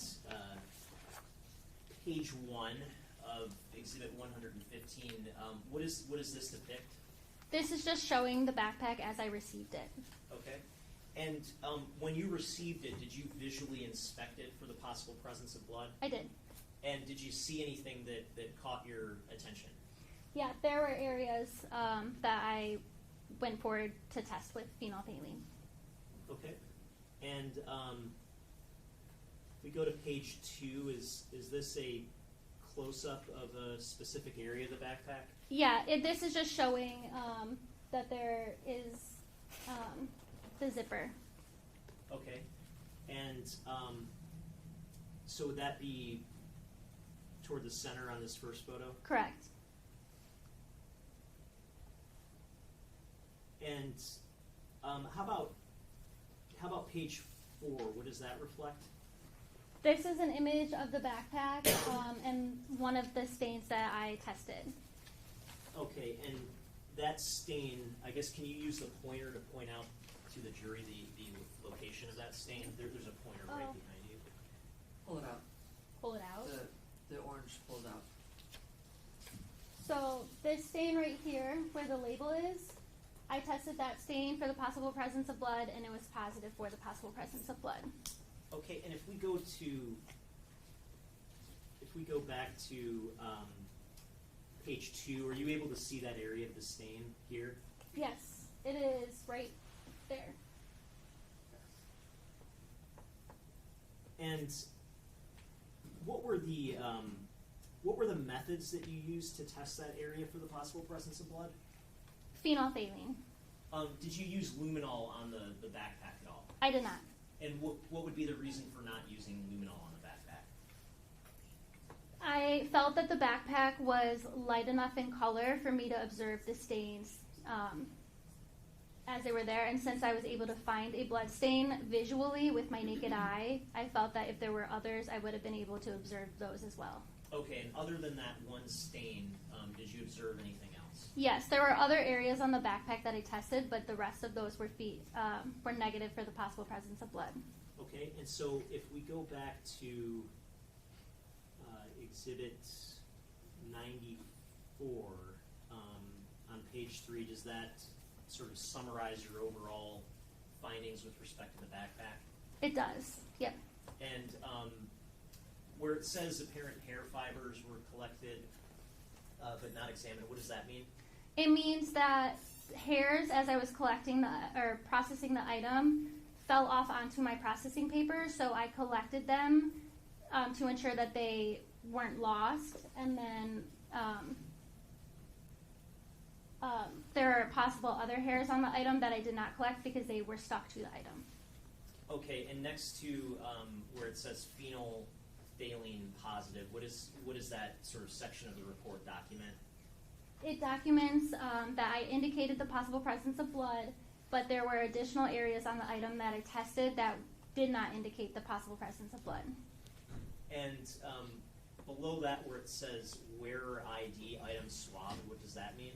That just means that I swabbed the backpack, I did the handles to try to figure out who might have been using that backpack. And when it comes to the area of the backpack that tested positive, did you do anything to help enable further analysis of that particular area? Yes, I swabbed it and sent the sample forward for DNA processing. Okay.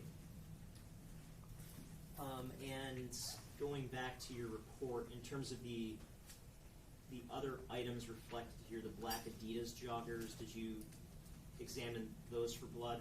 I did. And did you have any positive results there? I did not. And then for the item labeled as tear, a white buckle, what did you do with that item?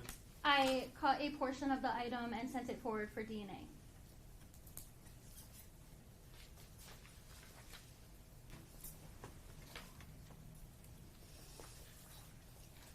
Okay, thank you. No further questions. Ross? Good morning. Good morning. Now, if we could look at exhibit number 93, which is record number 14.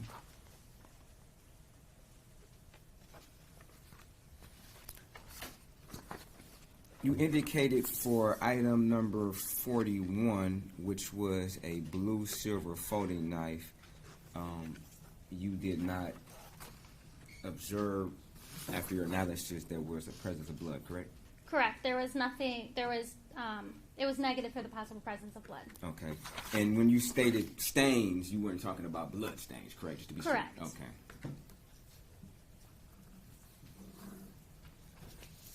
And you also tested the Leatherman multi-tool using a hemostix process? I did. Okay. And if I can ask, why wasn't that used for any other, I guess, metal object? So, hemostix and phenolphthalein are very similar tests. They just turn a different color when positive for the possible presence of blood. The reason I used hemostix on this item was for one stain that when I swabbed it up, it was a pink color. And the test that we use for phenolphthalein, it turns a pink color for the positive possible presence of blood. So I did not want to confuse a positive result using the phenolphthalein, which is why I used the hemostix, which turns a different color if it is positive. Okay, so it'd be fair to say that the Leatherman, the Stanley folding knife, and the blue silver folding knife all indicated no presence of blood, correct? Correct. Okay. Now, exhibit number 114, you indicated that with the naked eye you were unable to see any of these stains, correct? That's correct. Okay. How big were the stains? So if we can go to, I'm sorry, photo number 6. Oh, I'm sorry. Okay. So the stains that you see marked in the yellow, that is the area that I observed the chemiluminescence. However, I mark it a little wider or larger than the area that I'm observing, so as to not mark over the staining. So because it was not visible to my naked eye, it's hard to say how large the stains actually were. Okay. And just to be clear, the stain wouldn't encompass this whole yellow circle, correct? Correct. Okay. And you were also able to analyze black leggings, sweatpants, and a black ski mask, correct? Correct. Okay. And they didn't have what you would describe as any type of water-resistant material, correct? That is correct. Okay. And those were all negative for any presence of blood, correct? Correct. Okay. Now, if there was a presence of blood on this particular jacket, would it be a fair statement that blood had to be somewhat saturated or at least absorbed into this material in order for you to collect it? Would that be fair? Can you repeat the question? Your ability to, I guess, detect a presence of blood from this rear sleeve of this hoodie, would it be fair to say that the fact that you're able to detect it, that this particular material actually absorbs some blood? Yes, it could have absorbed into the material slightly, but it also could have dried kind of on top of the material. You said it could have dried on top of it? Mm-hmm. Okay. So it would be fair to say that this material was of a material, in your opinion, where if blood touched it, it could have dried on there, at the very least, correct? It was a water-resistant material, just based off of my observations with the luminol. but that's not to say that nothing could absorb into it. It's possible, Okay. but I can't say for sure. And do you know, if you know, about the ability for this material to, I guess, either repel water versus maybe blood? I don't know. Okay. So it'd be fair to say if you don't know whether or not blood would be easier to be absorbed into this material than, say, water or another liquid, correct? Correct, I don't know. Okay.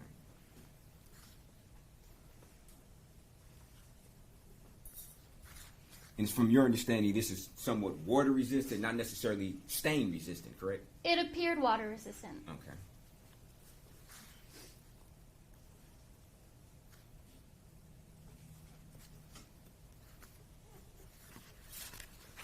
Now, if we could go to Exhibit 115.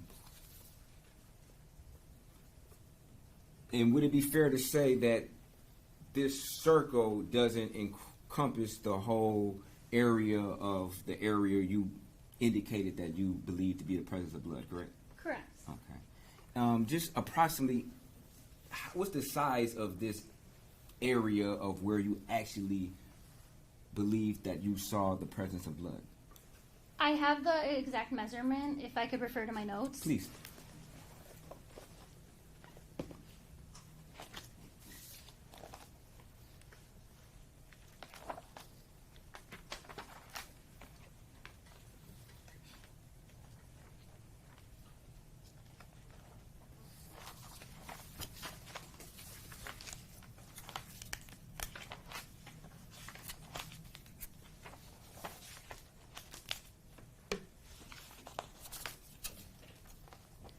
Okay, so this stain was approximately 0.5 centimeters by approximately 2 millimeters, and then there was a smaller portion just directly underneath it that was about 1 to 2 millimeters in size. 1 to 2 millimeters.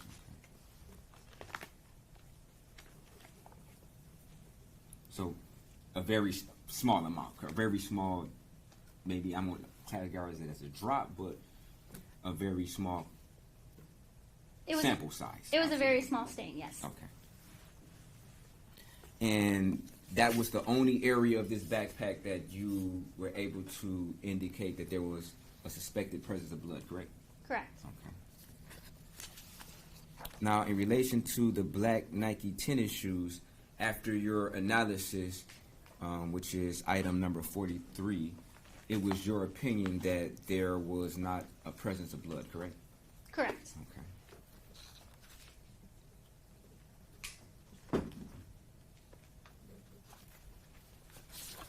Now, as far as the hair samples, will you ever anybody request that you save these hair samples and maybe submit them for additional testing?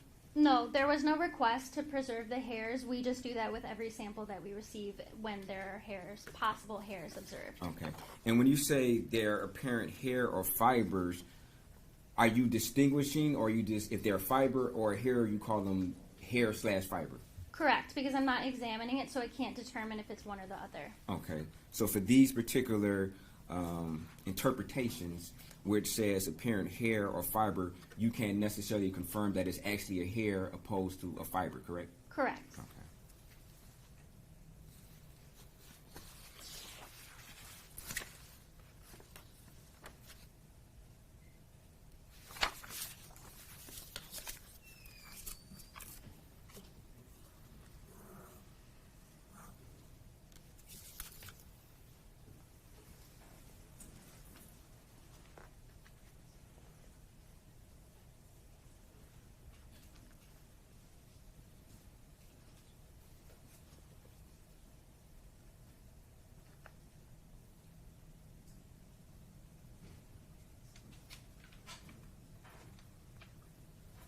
Thank you. No further questions.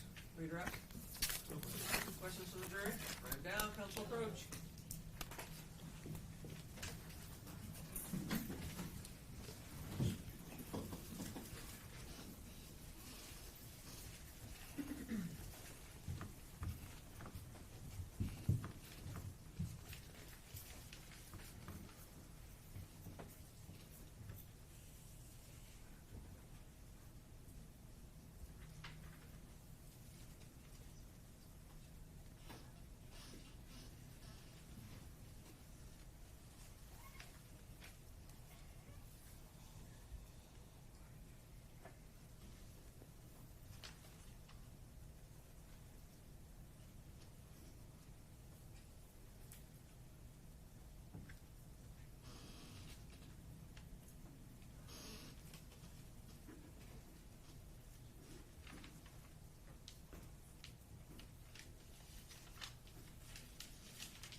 a light source such as UV or black light that is used with luminol for blood detection? No. Can you explain the process of how it works? For luminol? Yes. Yes. So for luminol, we do it in a dark room. So I go into a room, I set up my hood with. What is a hood? Sorry, it's just my bench. It's kind of enclosed so that the chemicals I don't breathe in. And I set up everything so that I'm prepared, and then I shut the lights off. I allow my eyes to adjust to the darkness so that I can see in the dark a little bit. And then I start spraying the item in sections, looking for that chemiluminescence or that glow. Once I see a glow, I will mark the item and then continue my processing. Once I'm done, I'll turn on the lights and then proceed with follow-up testing such as phenolphthalein. So it kind of glows in the dark? Yes. Basically, if Yep. it's positive. Correct. Okay. Any further questions based on those? No question. Any further questions from the jury? Thank you. You may step down. Thank you. Do you need a bathroom break, or can we go through each other? We're good? Okay. Next witness. People call it forensic scientist Kathleen Gill.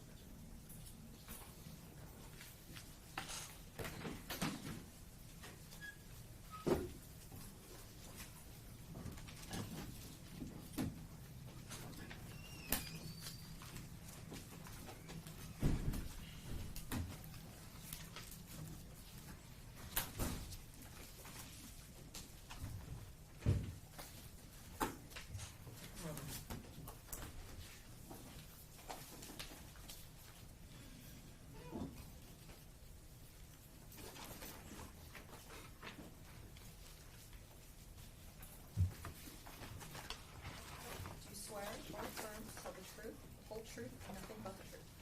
Thank you. You may be seated.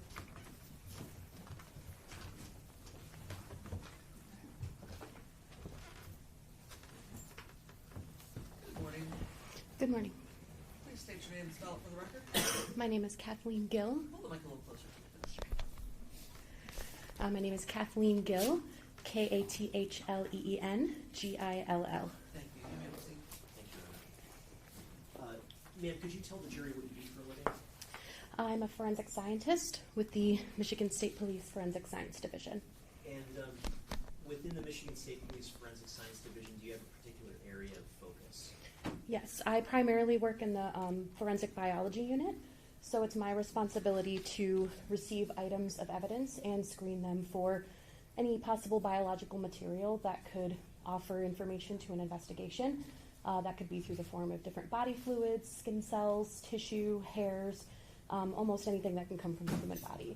I then identify those samples and then prepare those samples for DNA analysis.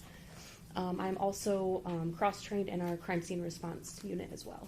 And when it comes to the area of body fluid identification analysis, how long have you been involved in that field? I have been in the body fluid identification unit for a little bit over 8 years. Prior to that, I was in the DNA unit for about 1.5 years. And in terms of your qualifications to do body fluid identification analysis, can you sort of walk the jury through your education and your training? Yes, I have a bachelor's degree in human biology from Michigan State University. I also have a graduate level certification in forensics investigation from Wayne State University. I've received internal training through the Michigan State Police. Every scientist has to go through that training before being able to conduct casework on evidence in cases. That training program is about 9 to 12 months long. It involves doing a lot of different practice and gaining experience in all of the different techniques and tests that we use, observing qualified analysts doing casework under direct supervision, and then having to pass and complete a number of written, oral, and practical competency exams before being allowed to start working on evidence. Okay, and did you ultimately do some body fluid identification analysis when it comes to items that were submitted to the lab in connection with the investigation into the death of Samantha Woll? Yes, I did. And in terms of the analysis that you used in this case, did you use your education and training and follow the sort of police laboratory? Yes, I did. Your Honor, I'd move to have this witness qualified as an expert in the field of body fluid identification. No objection. Okay, so this witness's testimony will be accepted as an expert in the field of body fluid identification. If You you may could- proceed with the work she did in this case. Remove this exhibit. Yes, sorry. And in connection with this case, did you author two different reports? I believe I authored 3. 3, okay.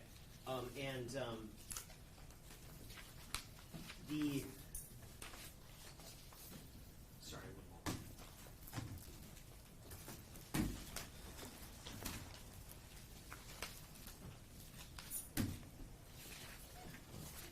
And those 3 reports, were those for evidence that you received to analyze at 3 different times?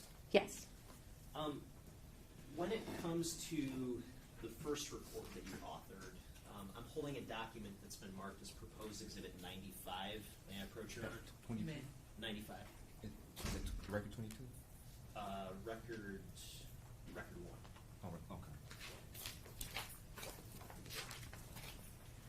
Is proposed exhibit 95 a copy of the first report that you authored in this case?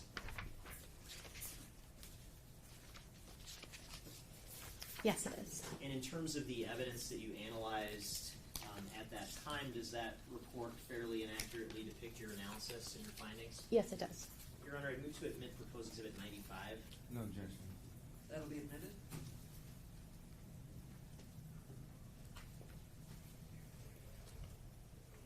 And while I'm getting this loaded up, what was the date that you received evidence for in connection with this first report? I was October 24th of 2023. Okay, and if we go through this sort of list of evidence received, is it your understanding that you received sort of a sum of evidence from the crime scene to look for possible presence of blood?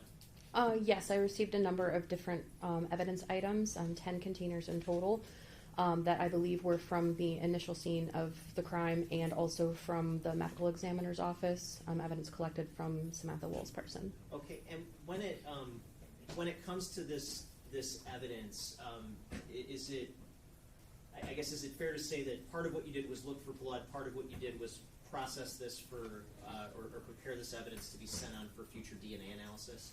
Yes, I was screening for, it depends on the item of evidence, but I was screening for both possible blood and what we call contact DNA or touch DNA, which is the idea that when the skin comes in contact with a surface, there's a possibility that any dead skin cells will be left behind on that surface.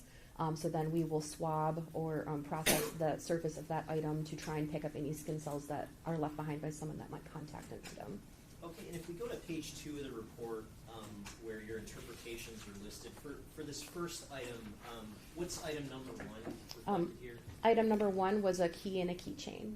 And what were your findings or work in connection with that item? I observed several different stains that were had an appearance consistent with blood. I tested them, and my testing indicated that they were possible blood. I then processed the remainder of the key and the keychain for contact DNA, like I just described. So I tried swabbing areas of the key and the keychain that were not super bloody, and the purpose of that was to try and collect any possible skin cells or cellular material that's on that item of anyone that could have contacted that item. Okay, and how about the second item, the front doorknob / master lockbox? Yeah, so I did a similar processing technique with that item. I received a doorknob with a lockbox attached. There were several areas of staining on that item that were consistent. The appearance was consistent with blood. I did testing on a number of different stains. Those were all positive for possible blood. I prepared a couple of those stains forward for DNA analysis, as well as I swabbed the turn lock on the doorknob for contact DNA, and I swabbed the number dials of the lockbox for contact DNA as well. Okay, and these next several items, 3 through 6 marked as the inner screen door glass stain swabs, the living room / hallway wall stain swabs, the hallway bathroom door stain swabs, and the basement stairs stain swabs. Could you just summarize your sort of work in connection with those 4 items? So those 4 items, each item was a set of swabs, which are just kind of cotton-tipped swabs on a long stick, and those all had suspected staining within the swab material of those swabs. So I cut a very, very small portion of each of those swabs and performed my chemical testing on those little cuttings. All of those 4 items did indicate possible blood. It was positive with the test that I used, and so a portion of each of those items was forwarded on for DNA analysis. And how about the 2 items that were labeled as contact lenses? What did you do with those items? So each item was just a singular contact lens. So I swabbed the entire surface area, both sides, to see any possible DNA from the wearer of that contact lens, and then sent those swabs for DNA as well.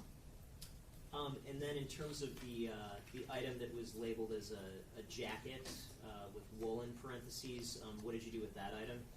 So that item, it was submitted for a contact DNA exam to see if there was any possible foreign DNA from Samantha Woll, who was reported to be the owner of that jacket. So I tried to target areas on the jacket that did not have apparent blood on them and swab them for possible cellular material that could have been left behind by any other individual that could have contacted that jacket. And in terms of the shirt and the pants, what did you indicate no examination for those items? Is that correct? That's correct. And why was that? So both of those items were very apparently saturated with a lot of blood, to the point where I wouldn't be able to pick up any cellular material other than the blood of that item, and it was not in question. It wasn't indicated to me that it was questioned on whose blood was on the item, but it wasn't in a suitable condition, unfortunately, for me to swab for any cellular material other than the blood that was on that item. And then how about the fingernail clippings attributed to the victim? What did you do with those? I swabbed all of them for possible cellular material. I tested the swabs that I collected because fingernails have such a small surface area.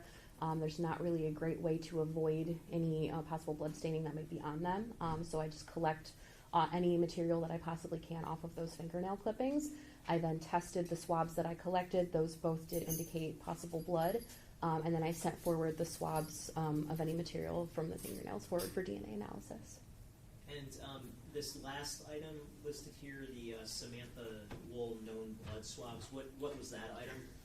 So I actually received a tube of known blood from Samantha Woll, and so I took 2 sterile cotton-tipped swabs and collected a portion of that blood and then dried them in our sterile swab dryer so that we had a dried sample of that blood that could be kept at room temperature, kept for a long period of time because blood has a tendency to degrade over time. And then I took a small cutting of the swabs that I had collected and sent that forward for DNA analysis as a known representative sample of Samantha Woll's DNA to be able to compare to anything else that I sent forward. And up at the top of your report where that item is described, is there a specific agency number associated with that item? Yes, there is. And what was the agency number? It was 2310210085. The I'm saying for the this where it says do you see where it says agency item number 48? Yes. Okay, and I'm holding what's been admitted as Exhibit 92. May I approach, Your Honor? You may. What's Exhibit 92 labeled as? Exhibit 92 is what is on my report is listed as Container 10, which is the agency's item number 48. Okay, and would that include the blood sample? Yes. And is that does that have the agency? You said it has the agency number 48 on it. Correct. Okay. And so essentially, with that blood sample, you're creating another sample that can be sent on for further DNA testing. Is that correct? Yes, I also created the known blood swabs that can be kept at room temperature and stored for a long period of time. And in terms of this sort of first round of analysis that you did, is that kind of the extent of what you did at the outset of this case? Yes.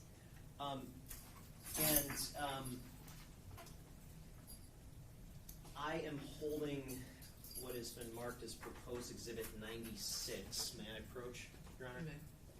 Record 22.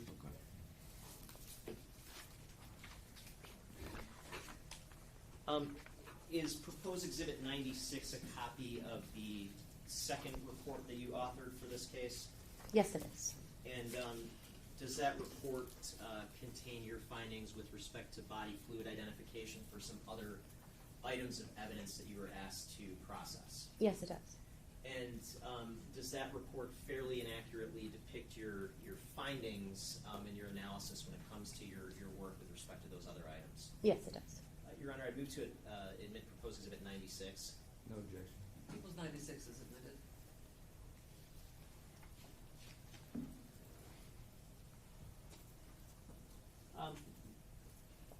And if we pull this up again, what's the date here in terms of when you received the items that you reviewed here?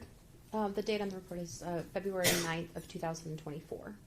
Okay, and in terms of the evidence that you received, starting with the first item, what was the first item that you received? The first item was labeled as R number 36, which is a folding knife with a blue handle. And what was the agency number associated with that item? 117. Okay, and I'm holding what's been admitted as Exhibit 29. May I approach, Your Honor? Amen. Is Exhibit 29, does that have the same agency number, 117? Yes, it does. And what is that item labeled as? That is R number 36. It's labeled as the blue folding knife found in Jeffrey Herbstman's vehicle. Okay. And what's the next item that you received at this point? I received a blue and silver folding knife that was labeled as R number 41 and the agency's number 154. And I'm holding what's been admitted as Exhibit 87. May I approach, Your Honor? You may. And does this have that same agency number, 154? Yes, it does. And what's the description of this evidence item? One blue and silver folding knife removed from Michael Jackson pants pocket.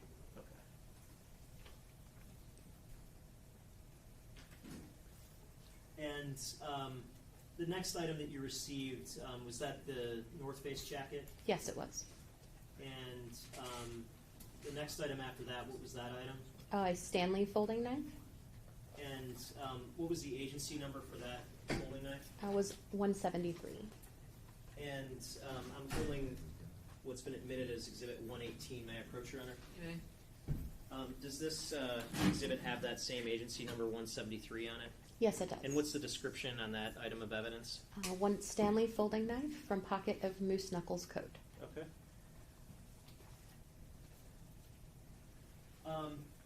And the final item that you received, what was that item? It was a multi-tool and a sheath. Okay. And when it comes to these three knives that are listed here, did you take some pictures in connection with your analysis? Yes, I did. And I'm holding what's been marked as proposed Exhibit 113. May I approach, Your Honor? You may. Does this contain a set of the photos that you took in connection with this analysis that you did?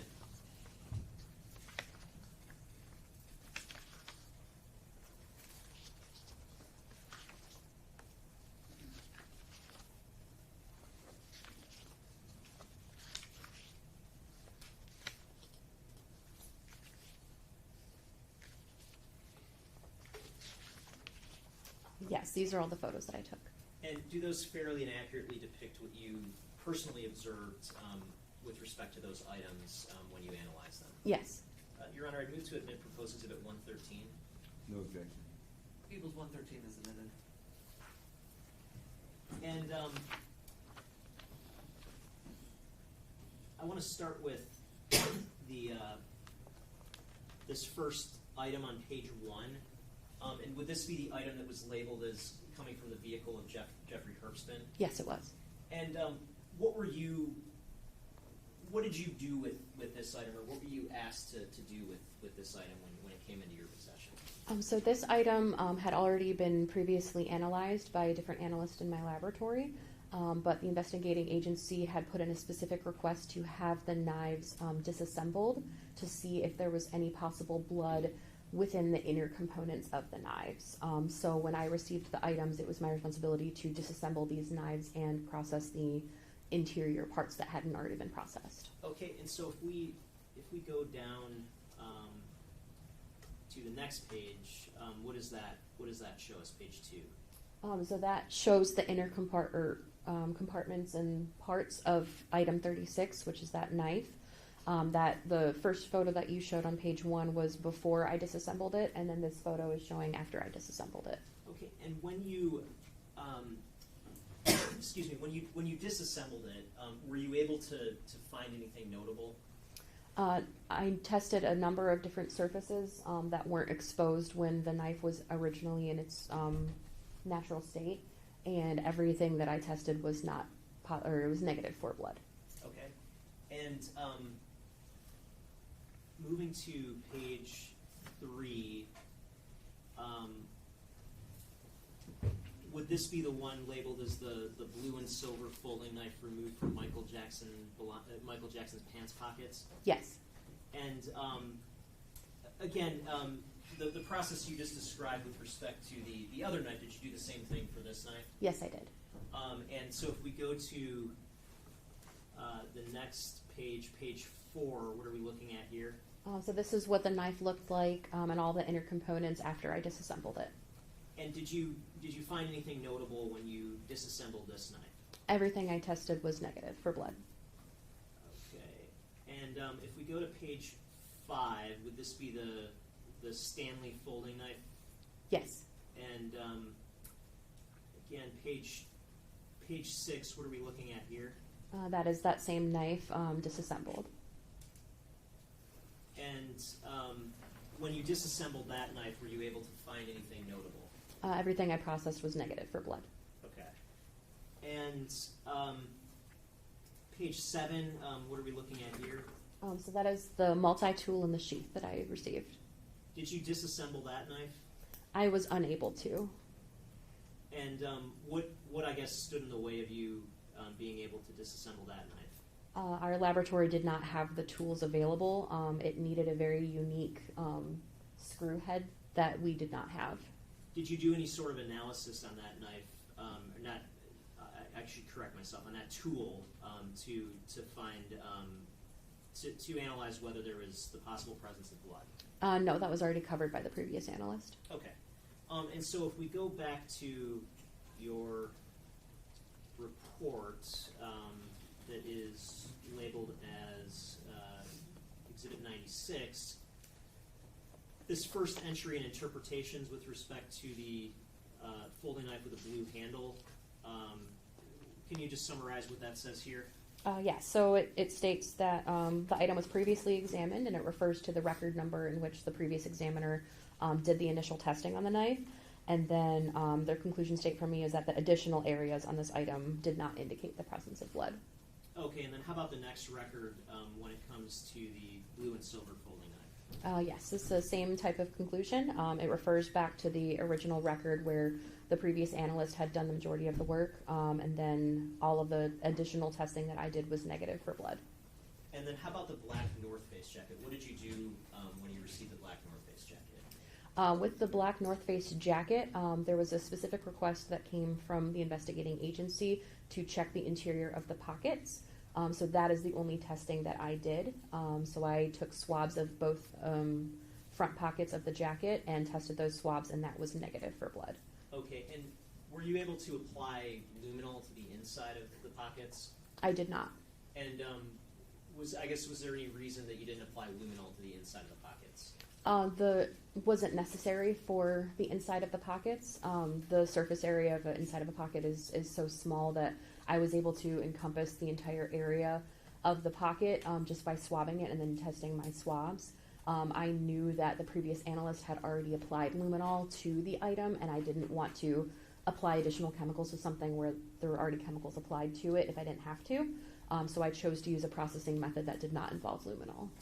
Okay, and when it comes to your interpretations for the Stanley folding knife, what were the results there? The same results. So I referred back to the original record where the original testing was done, and then the additional areas that I had tested where it was negative for blood.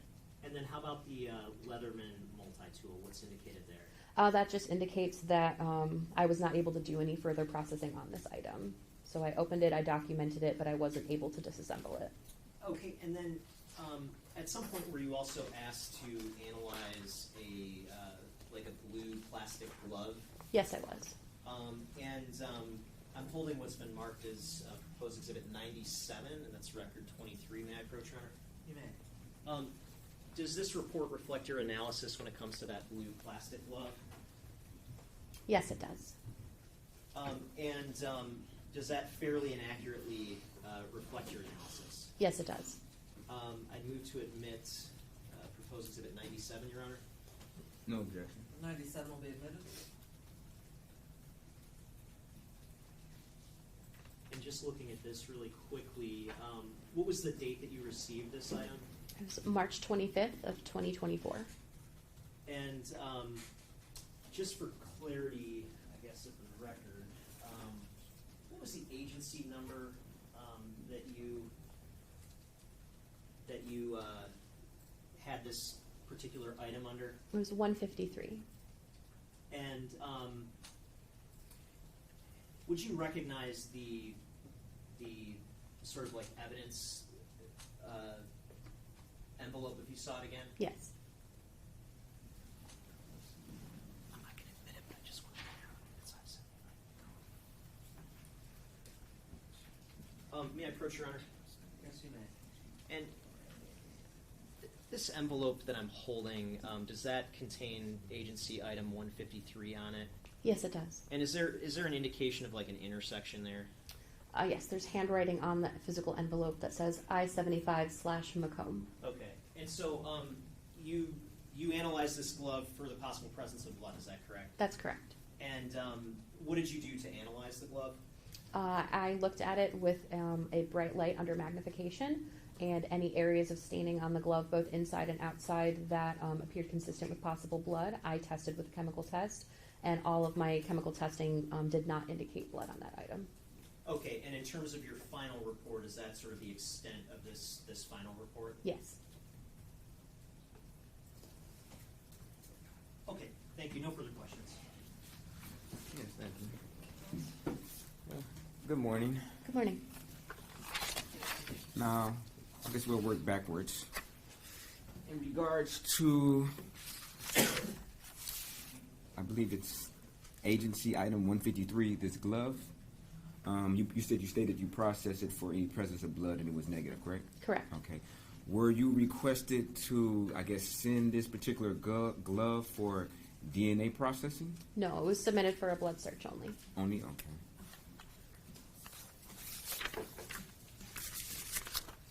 And if we can look at Exhibit 96, or if you can look at Exhibit 96, I guess you could bring it up. You indicated that the area of this black North Face jacket that you analyzed was negative for any type of presence of blood, correct? Yes, just the interior of the pockets. Okay. Now, you also stated that you were requested to analyze a folding knife, which is, I believe, is agency container number 36. That belonged to Jeff Herbstman. That's how it was labeled, yes. Okay. Do you remember if you analyzed any clothing that belonged to a Jeff Herbstman? I did not. You did not? Okay. Thank you. No further questions. Any regret? No, Your Honor. Thank you. Questions from the jury? I don't see any. Thank you, ma'am. You may step down. At this point, we're going to break for lunch. I'm going to ask the jury to step into the jury room for just a moment. The deputies need to speak with you for a moment, and then we're going to resume the trial at approximately 1:30. Okay? All right, the jury. Ma'am, may I have you excuse? Yes, you do. You can go through the one. Jurors, if you could all step in the jury room for just a moment, please.